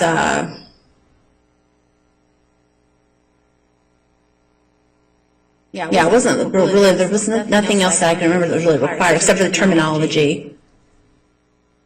Was there any expectations as far as what you learned in body sliding class or some of the classes with Tracy in terms of whether or not you should do clothed or nude.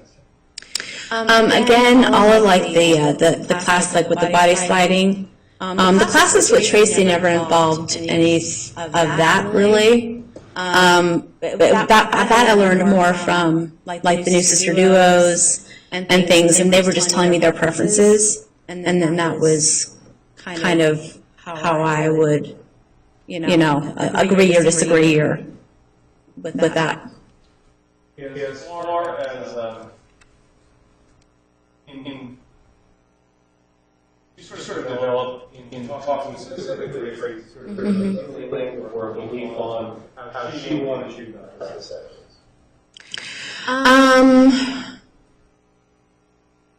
Well, like I said, I know that the chakra thing was a big deal to her. That's why we had the pictures of them in the rooms.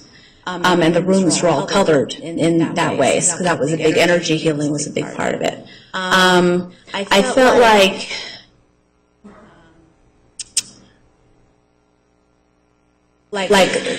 the sexual healing was a big part of it as well. But again, I don't think we were ever expected to do anything specific, but that was a large part of the healing process. When you say sexual healing, you'll elaborate what you mean. Well, I know that there's great energy in the root chakra. And so when you have, for lack of a better word, when you have a release from that area, it's actually a healthy thing. So For those who aren't familiar with some of the terminology, the root chakra versus whole, like the pubic area. and you say it's healthy to have a release. What are you referring to? Ejaculation. So, and that was something that in the classes that Tracy certainly advocated for as a part of what happened in session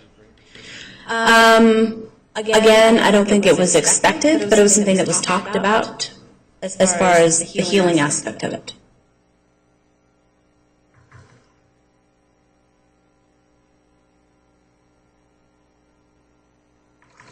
Would you say that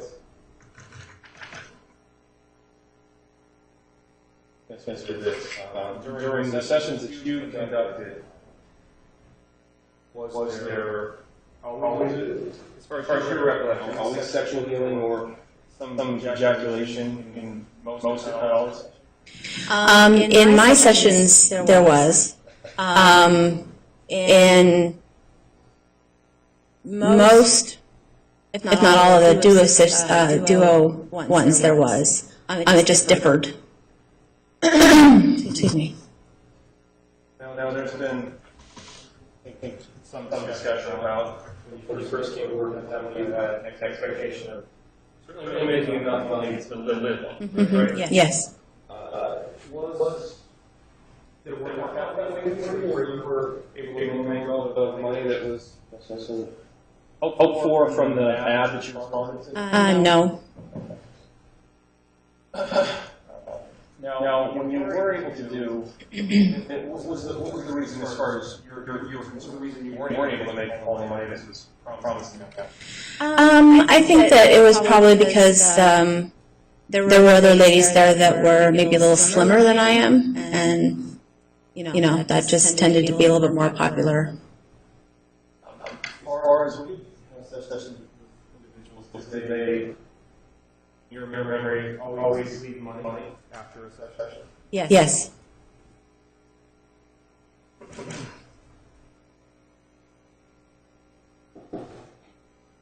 Did you personally have, so you never had a situation where someone did not leave money or sort of skipped out?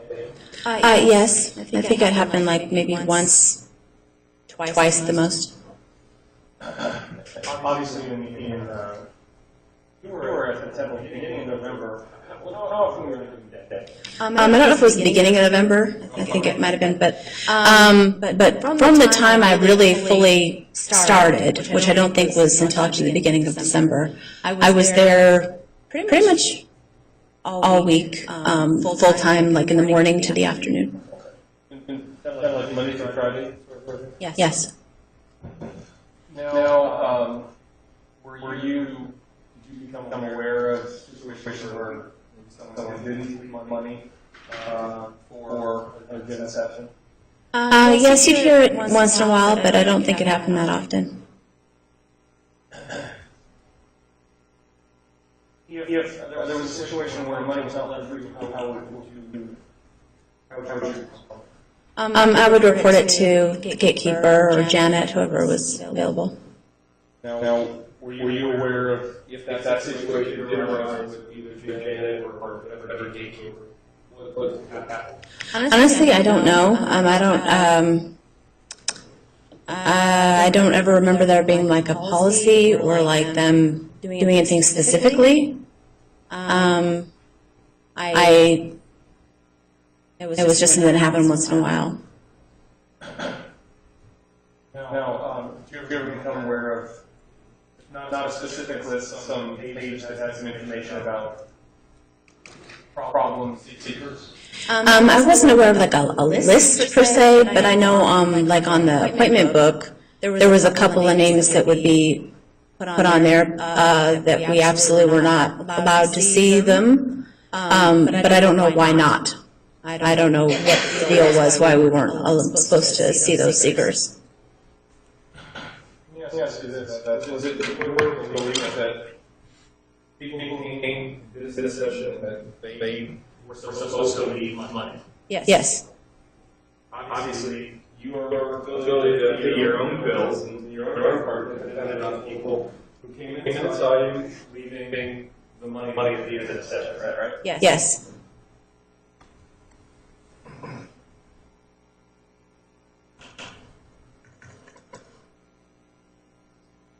Once money was left at the end of a given session, what would you do with money would be left on the table or altar, correct? Yes. Would you physically move that money somewhere else, or what would happen? Yeah, once the seeker had left the building, then I would go back and break down the room, and part of that was removing the money or the donation and putting that usually in my belongings, because I didn't actually tithe to the temple until after the end of the day. Okay. So the actual typically an envelope, or would the cash? No, it would just be cash. Did you ever pay with credit cards or anything like that? No. Would it be your responsibility then to break up that cash and give a portion to the temple, or would somebody else do that? That would be my responsibility.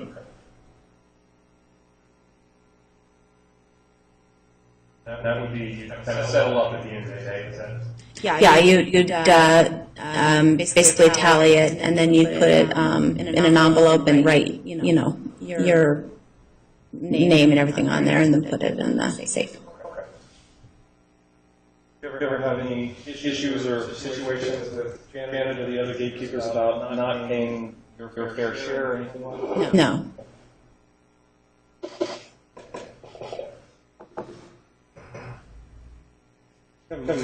Yes.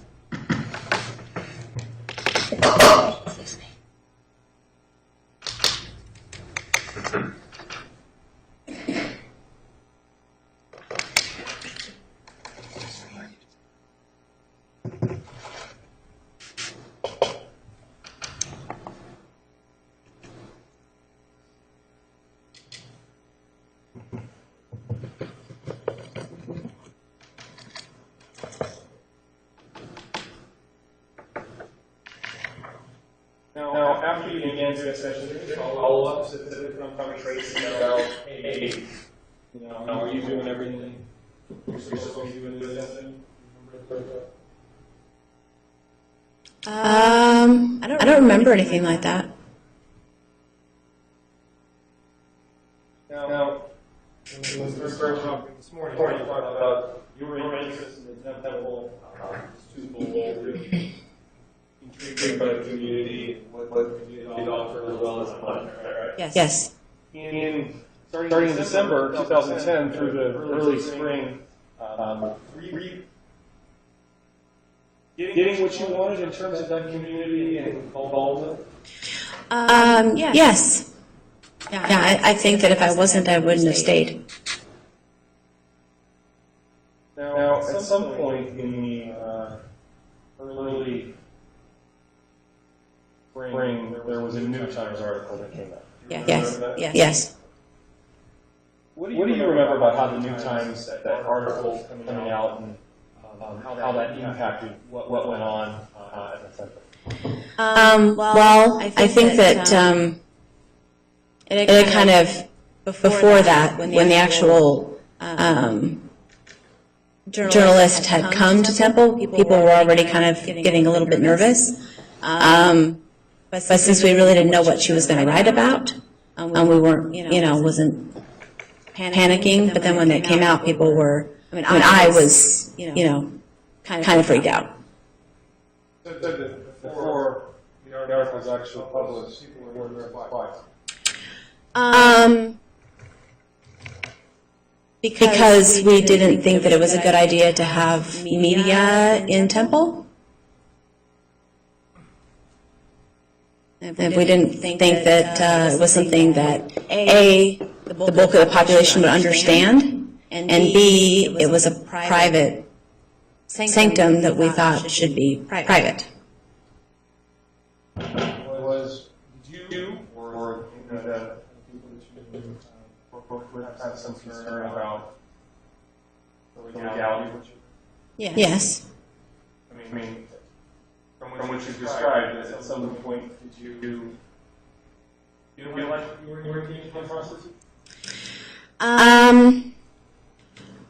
No, I don't think I was engaging in prostitution in my own personal belief, but in the eyes of the law, yes. You had received some information, Tracy, and on some level, you created yourself.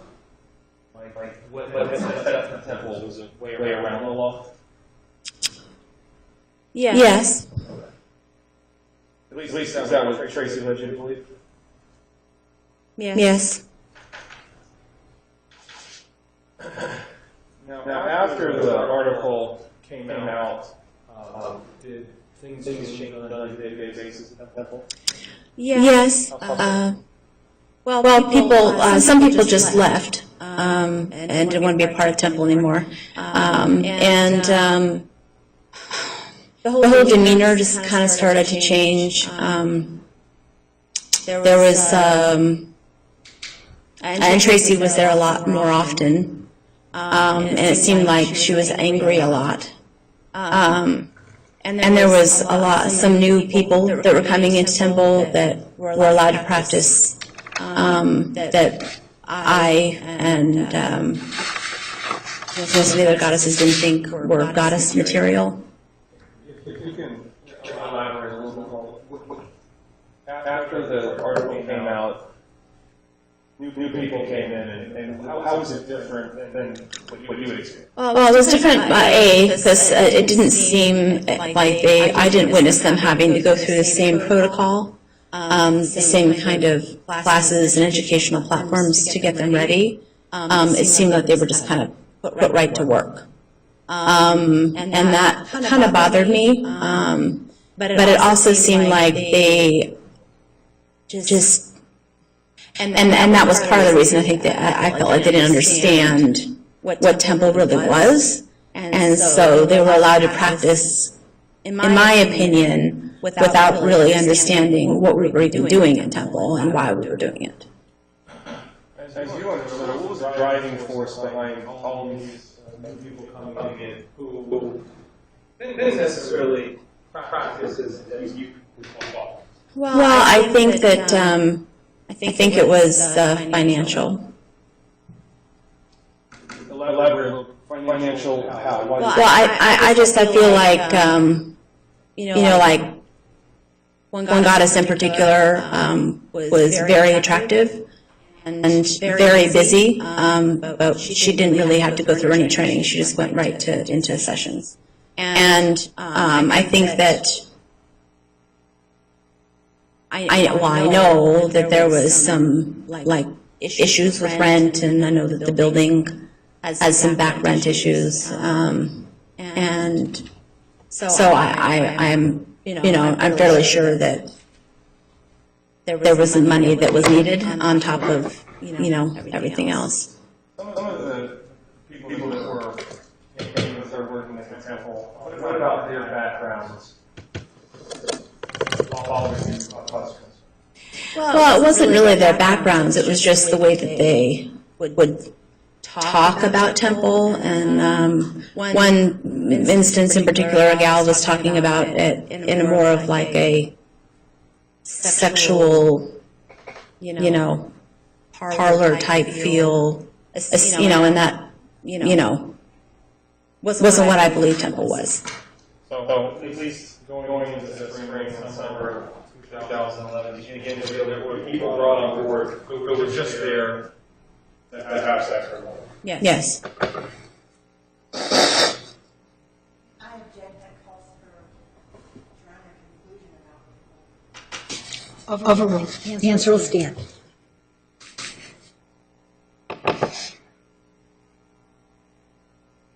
Now, you said in the spring of 2011, you saw Tracy quite a bit more. What was she doing on a day-to-day basis, as far as what you saw? Well, she was just, she was in the office a lot, and she was overseeing stuff. We had a lot more group meetings, and I know that she started having sessions herself, which to me personally was another indicator of the whole money thing, because up to that point I'd never seen her in session. Prior to the article coming out on a day-to-day basis, what was your relationship like with her?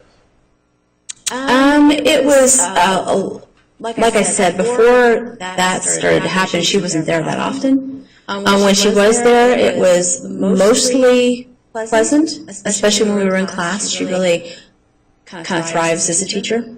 But there were occasions when we would have our differences, and I felt a little attacked on a couple occasions. Can you give me an example of something about an interaction where you felt attacked? Well, one situation, I think she was already angry. You could hear her in the office sometimes arguing loudly. But I was in the back lobby area where the seekers would exit with another goddess, and she came in and started yelling at me because of my attire. She was angry that I was wearing what she would consider men's clothes. I was wearing a nice flowered blouse that was a button up, and I was wearing kind of the same kind of slacks I'm wearing right now, black. And she just kind of went off, and she kept repeating herself over and over again that was inappropriate, and the gal that was actually the other goddess was sitting at the desk. She was wearing pants also. She was kind of scooching over to the side, trying to get out of the line of sight. So that was one of the more prominent instances. Was there an interaction or a conversation that troubled you between you and Tracy about her? Yes. I believe that when that happened, though, she really did have she had good intentions, but she basically approached me about the fact that I'm a little overweight, and that if I lost weight, she was confident that I'd get a lot more seekers. So I think she was coming from a place of being considerate, but it still hurt my feelings, because it basically made me feel like she was calling me fat. That conversation would be helpful for you to lose weight or something? Yes. That she believed that it would make me busier. That if you lost weight, then more seekers would just want to add something. Right. Was it that conversation among others that led you to believe that after the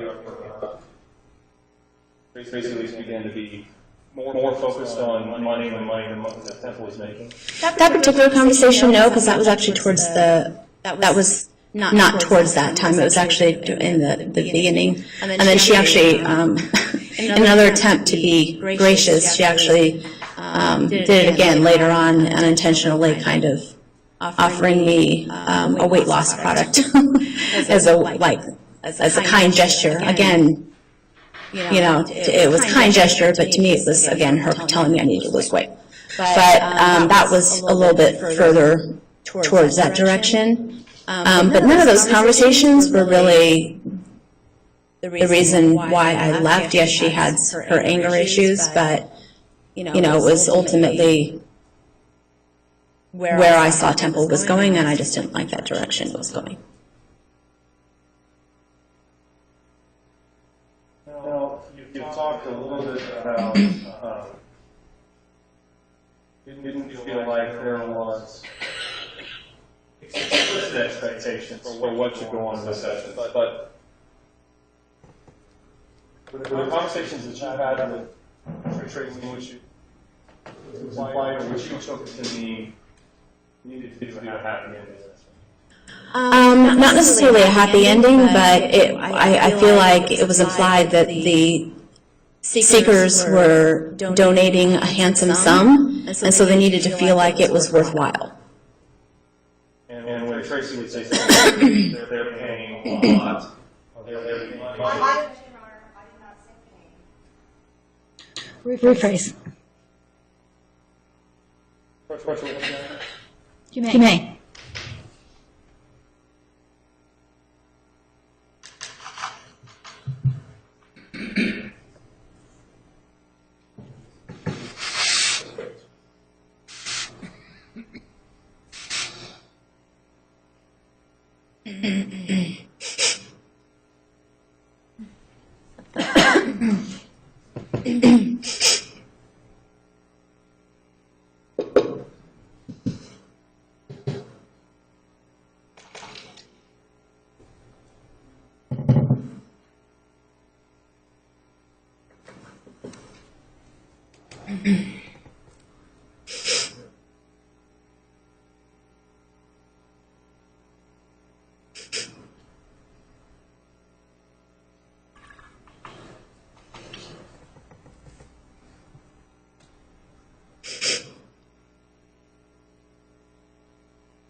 Pardon? Yes, you may. I'm showing you exhibit 37. Okay. We'll just take a look at just the beginning of that. Now, at some point, once you're arrested, you had an interview with some of the police officers in this case. Is that correct? Yes. And is exhibit 37, is that appears to be the transcript of that interview? Yes. Yes.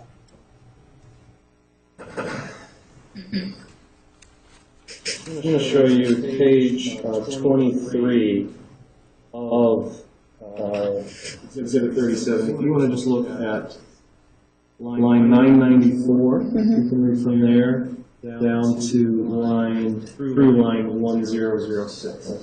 Okay. Just read yourself. Oh, okay. You may approach.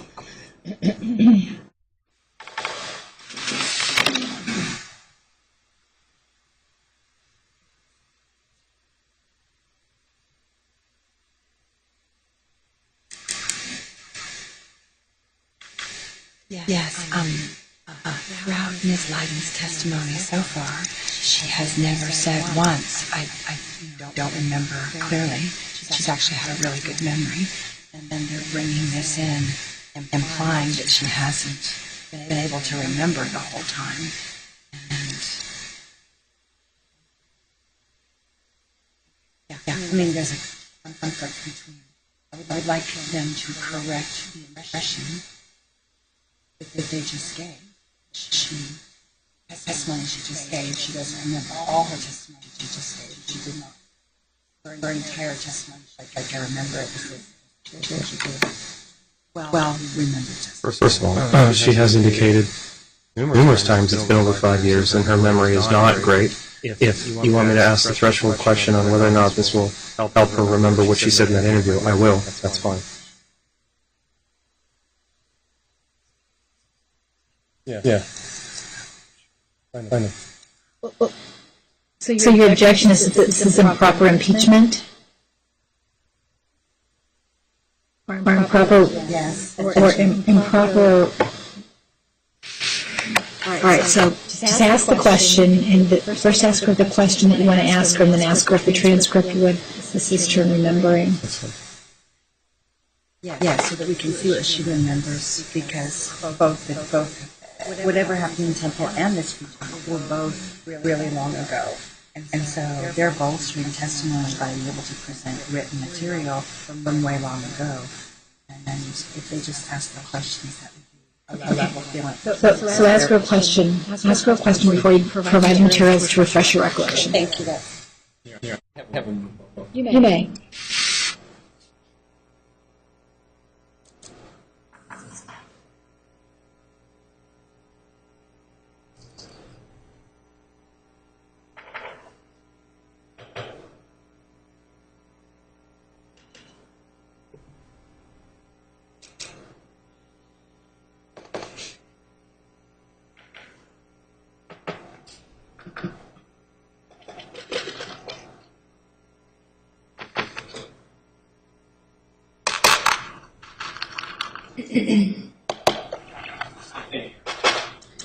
You may proceed. That's fine. That as far as conversations you had with Tracy,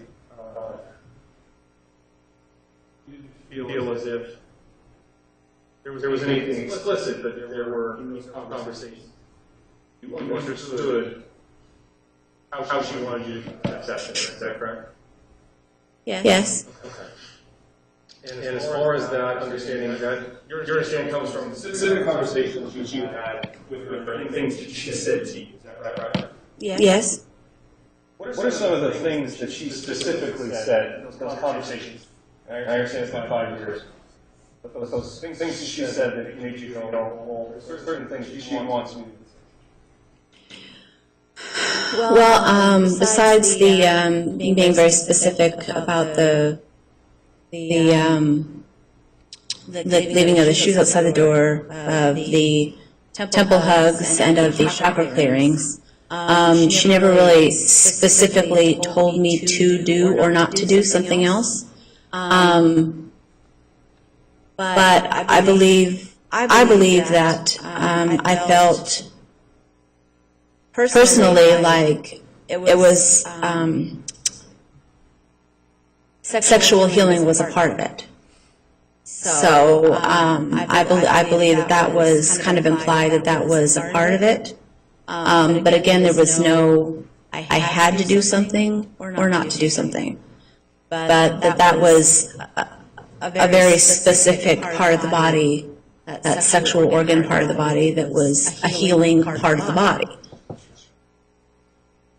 Do you remember any specific conversation that you had with Tracy about her talking about the men who come to session with what they give to the session and what they should get in return? At one point, I recall her saying that it was, a large donation that they were making, and that because of that, they would need to feel like this session was like worthwhile. Did you understand worthwhile to mean talk to them for an hour, or did you understand worthwhile to mean sexual release? Well, personally, I took it as to have sexual implementation in it, but I don't think she specifically meant a release. But again, that was part of the healing experience. So, it's kind of hard to have that not be implied. But that is part of the teachings. That should be what you do in that session. Right? Right.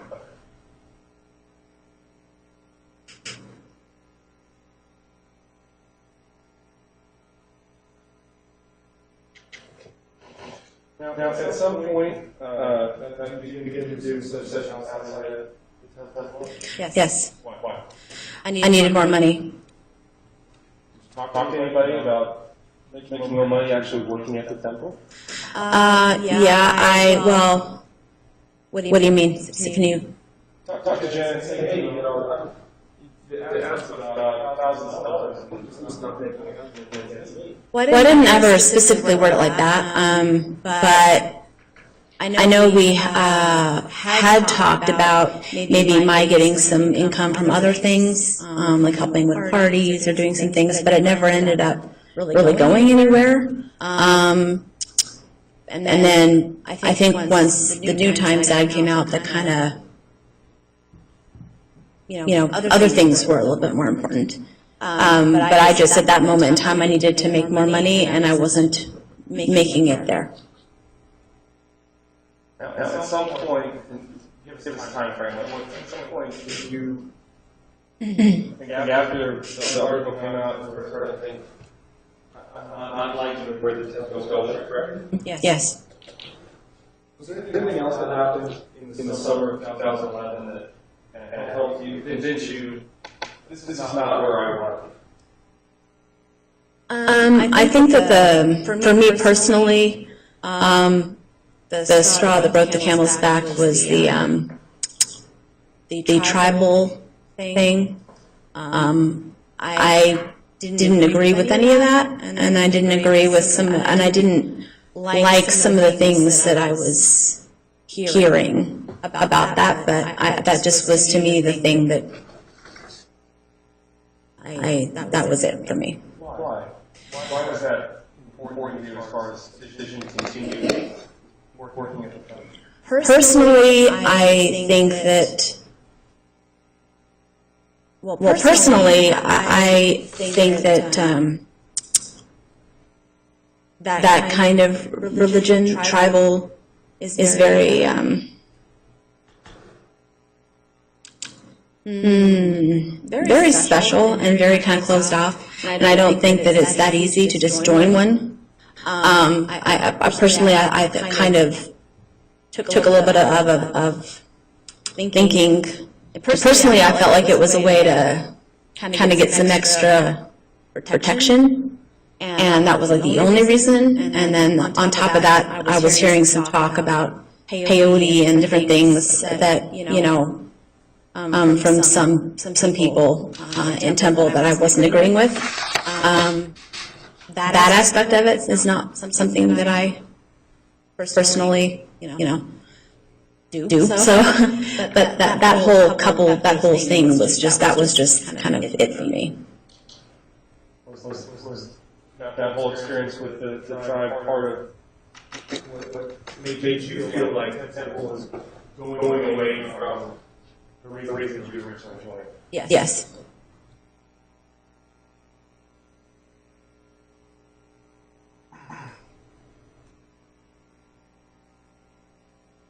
Now, again, after the article, were there people that you saw that came to work that, as far as with, and you said this a little bit, but appeared to you to be just purely there as escorts or as people to sex promote?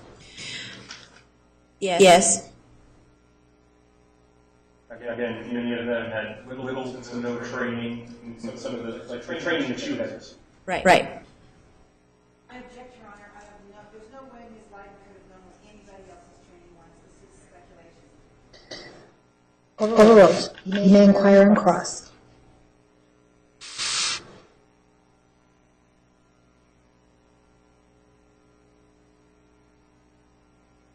Did you feel as if there was a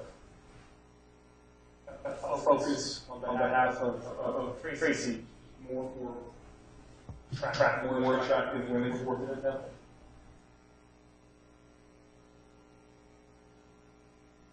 Yes. women that could bring in more money, and then therefore the temple would receive more money in tithe. Yes. Yes.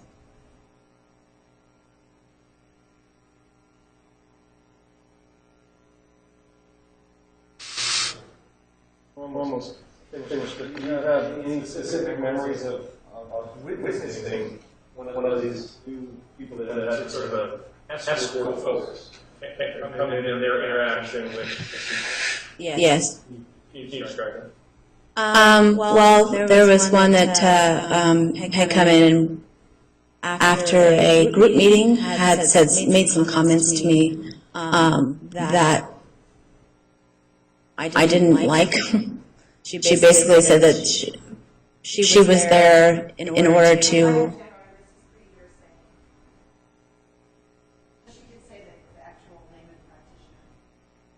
I can say her goddess name. Hold on. Approach, please.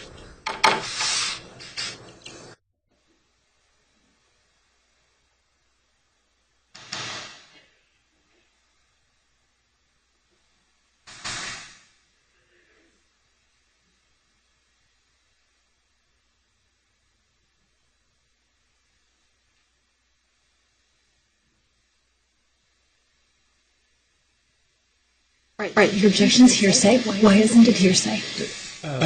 My intention in eliciting this line of question, I'll just elicit the name of the person, but I'm eliciting her understanding of why she believed that the temple had moved away from what its mission was, and I will instruct her not to elicit any specific comments on what her understanding. I'm to sustain the objection, rephrase.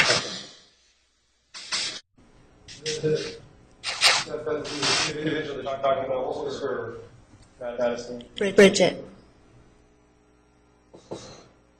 Without saying specifically what Bridget told you, based on this conversation, you again think that here's somebody working in that temple who doesn't share any of those things that interested me as the mission. Correct.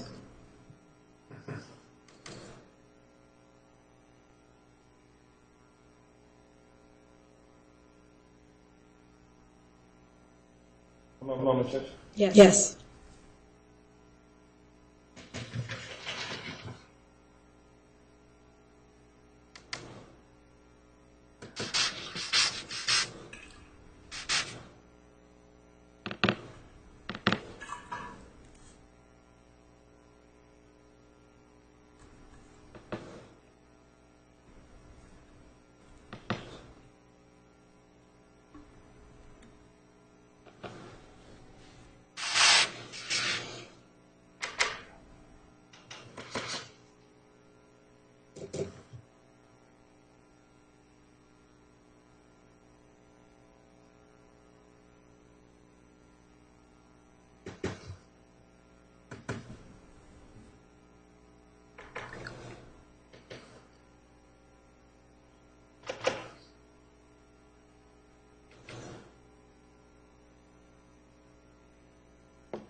Now, who was it?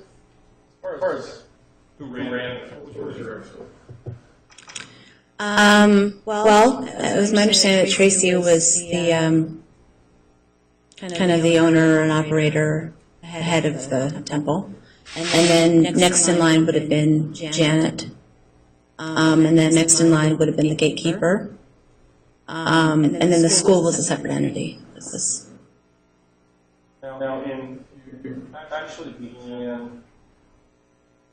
Okay, let me ask you this. You've indicated that at some point, for various reasons, including an over-focus on money and bringing people that shouldn't be there, you left the temple. Is that right? Yes. In terms of when you actually left, when I believe the actual day I walked out finally was like the second week of June, I want to say. That's June 2000. Yes. So, approximate time that you were at the temple, about 7 months, give or take.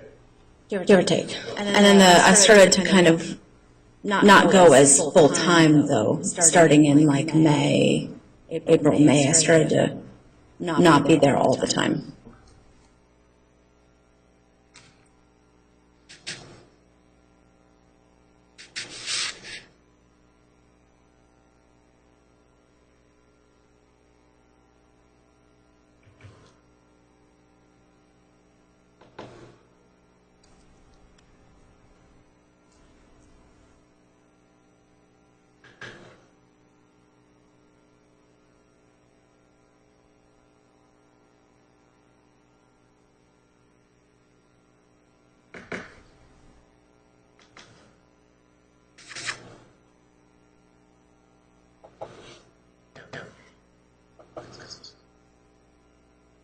Approach her. May.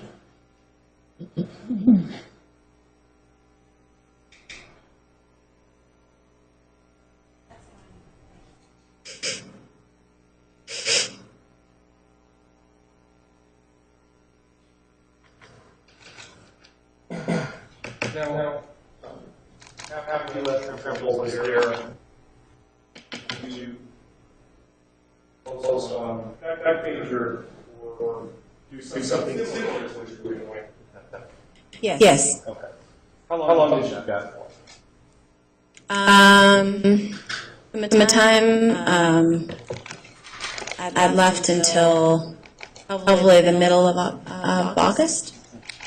Now, as far as what you post that page, what section of that page?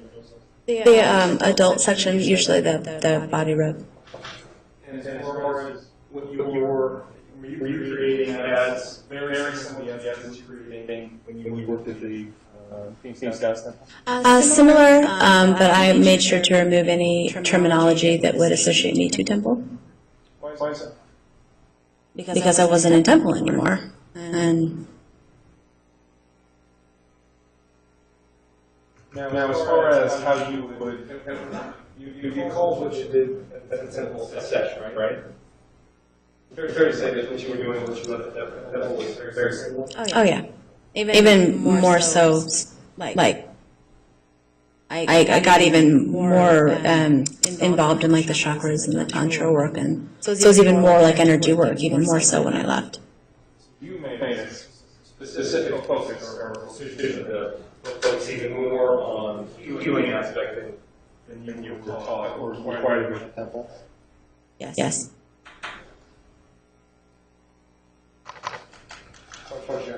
Yes. Nothing from you. Exhibit 68.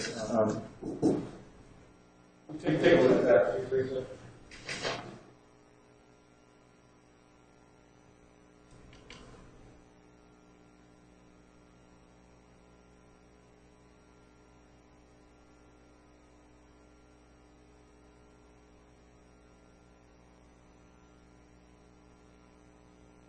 Okay.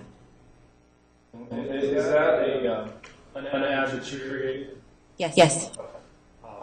That was an ad that you created after you actually had broken from the temple, is that right? Yes. And what's contained, that double-page document, Exhibit 68, that's an accurate copy of what you placed on the back page? Yes. Page 68 of that.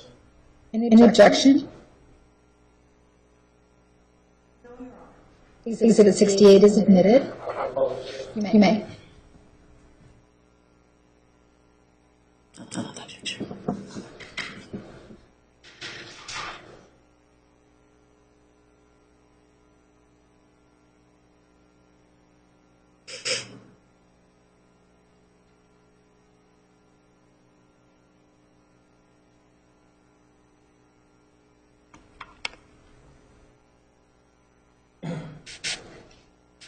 The language that you include on Exhibit 68, For example, the first line, do you want to feel your blood boil? Do you want to have a throbbing sensation that aches to be satisfied? Is that similar? And you created this similar actually to the attitude. Yes and no. My verbiage, I think, might be a little bit different, but I don't really remember exactly what, like, I couldn't have told you that's what my ad said. So it's hard for me to really remember what the differences are. I just know that I took out any of the goddess and temple association and that kind of thing. But as you can see, I kind of kept the Mary and changed it to Mary Beth because I really liked Mary. So that you've been married in temple, and then at least as you're working on your outside, kind of have the name Mary Beth. Yeah. In terms of now, indicated offering similar language that would have been on your ad that you got posted here. Yeah, and that's just commonplace. If you go on Backpage, that's one of those protection things. You know, roses or donations or. How does your thought process as well as refer to it as an offering in case a cost response? Yes. And then there actually was a police officer who responded back to this ad, at least responded to an ad that you created. Yes. Now, and that would have happened, that's sometime maybe in July. I believe it was the end of July, I think. You were at that point, you had an apartment that you were living at, correct? It was like a townhouse, it's a story. And as far as the interaction that you had with the police officer, was it a situation where he called, you remember? Yeah, I believe it was a phone call. I can't remember that we talked that much on the phone or anything else. I know that he was just curious about what I did. Wanted to set up just a kind of like a appointment just to go over that. Now the sessions you were conducting outside of the temple, I think you said they were very similar, maybe even more spiritual, is that fair? Yeah, especially as it went on. Like the more I did, the more I got into like making recordings of opening the chakras and all that. Was part of during temple sessions, sexual healing was part of those temple sessions, correct? Yes. Was sexual healing also part of sessions that got outside? Yes, and oftentimes I would work with men that actually had like erectile dysfunction and stuff like that. Now, so in terms of sexual healing, would you, in those all the sessions you did outside the temple, again, there'd be sexual healing with some sort of manual masturbation or release? Yes. And the men that responded to these ads, they would give you an amount of money for the session that you conducted. Yeah, and it was done like afterwards. Like in temple, they would. Some of the tricks that you learned in the temple, you implemented when you were working. Sustained. Some of the mechanisms that were put in place in the temple, you observed those once you left the temple. Yes. And each time money was left for you after you did a session again outside the temple? Yes.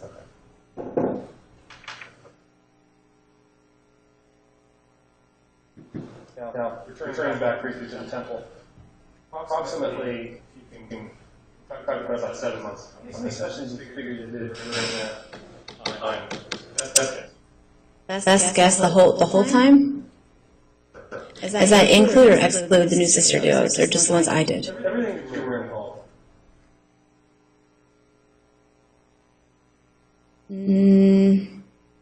I want to say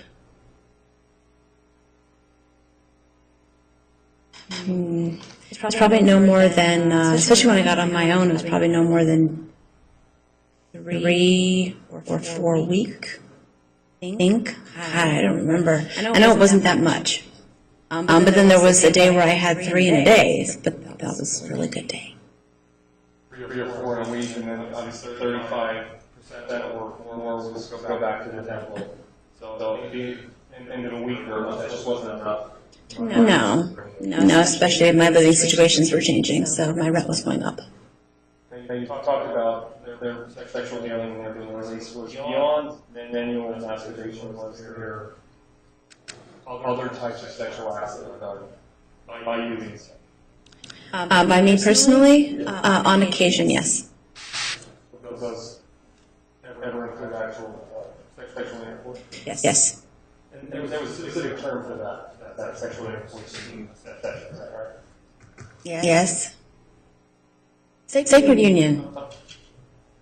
So you're doing a sacred union session that was full sexual intercourse. Yes. That wasn't something that was done every time, but it would be done sometimes with various. Yeah, I personally did not do it often. It was sacred, and for me, it was something that I only did when I really felt like it was necessary for a healing, or when I was very, very connected to a seeker. Yes.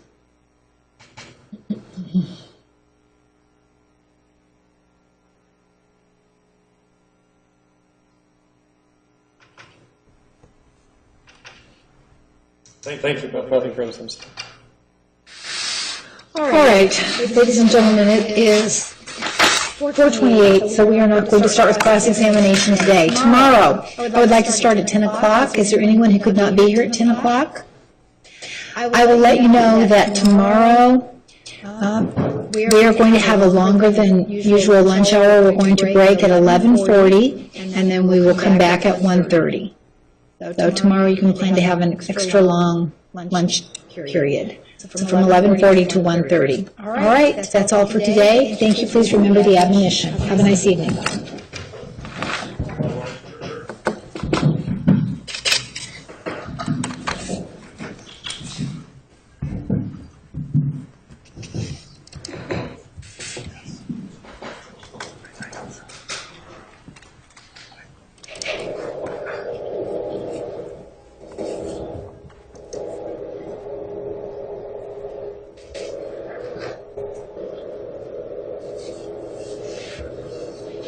You may step down. Thank you.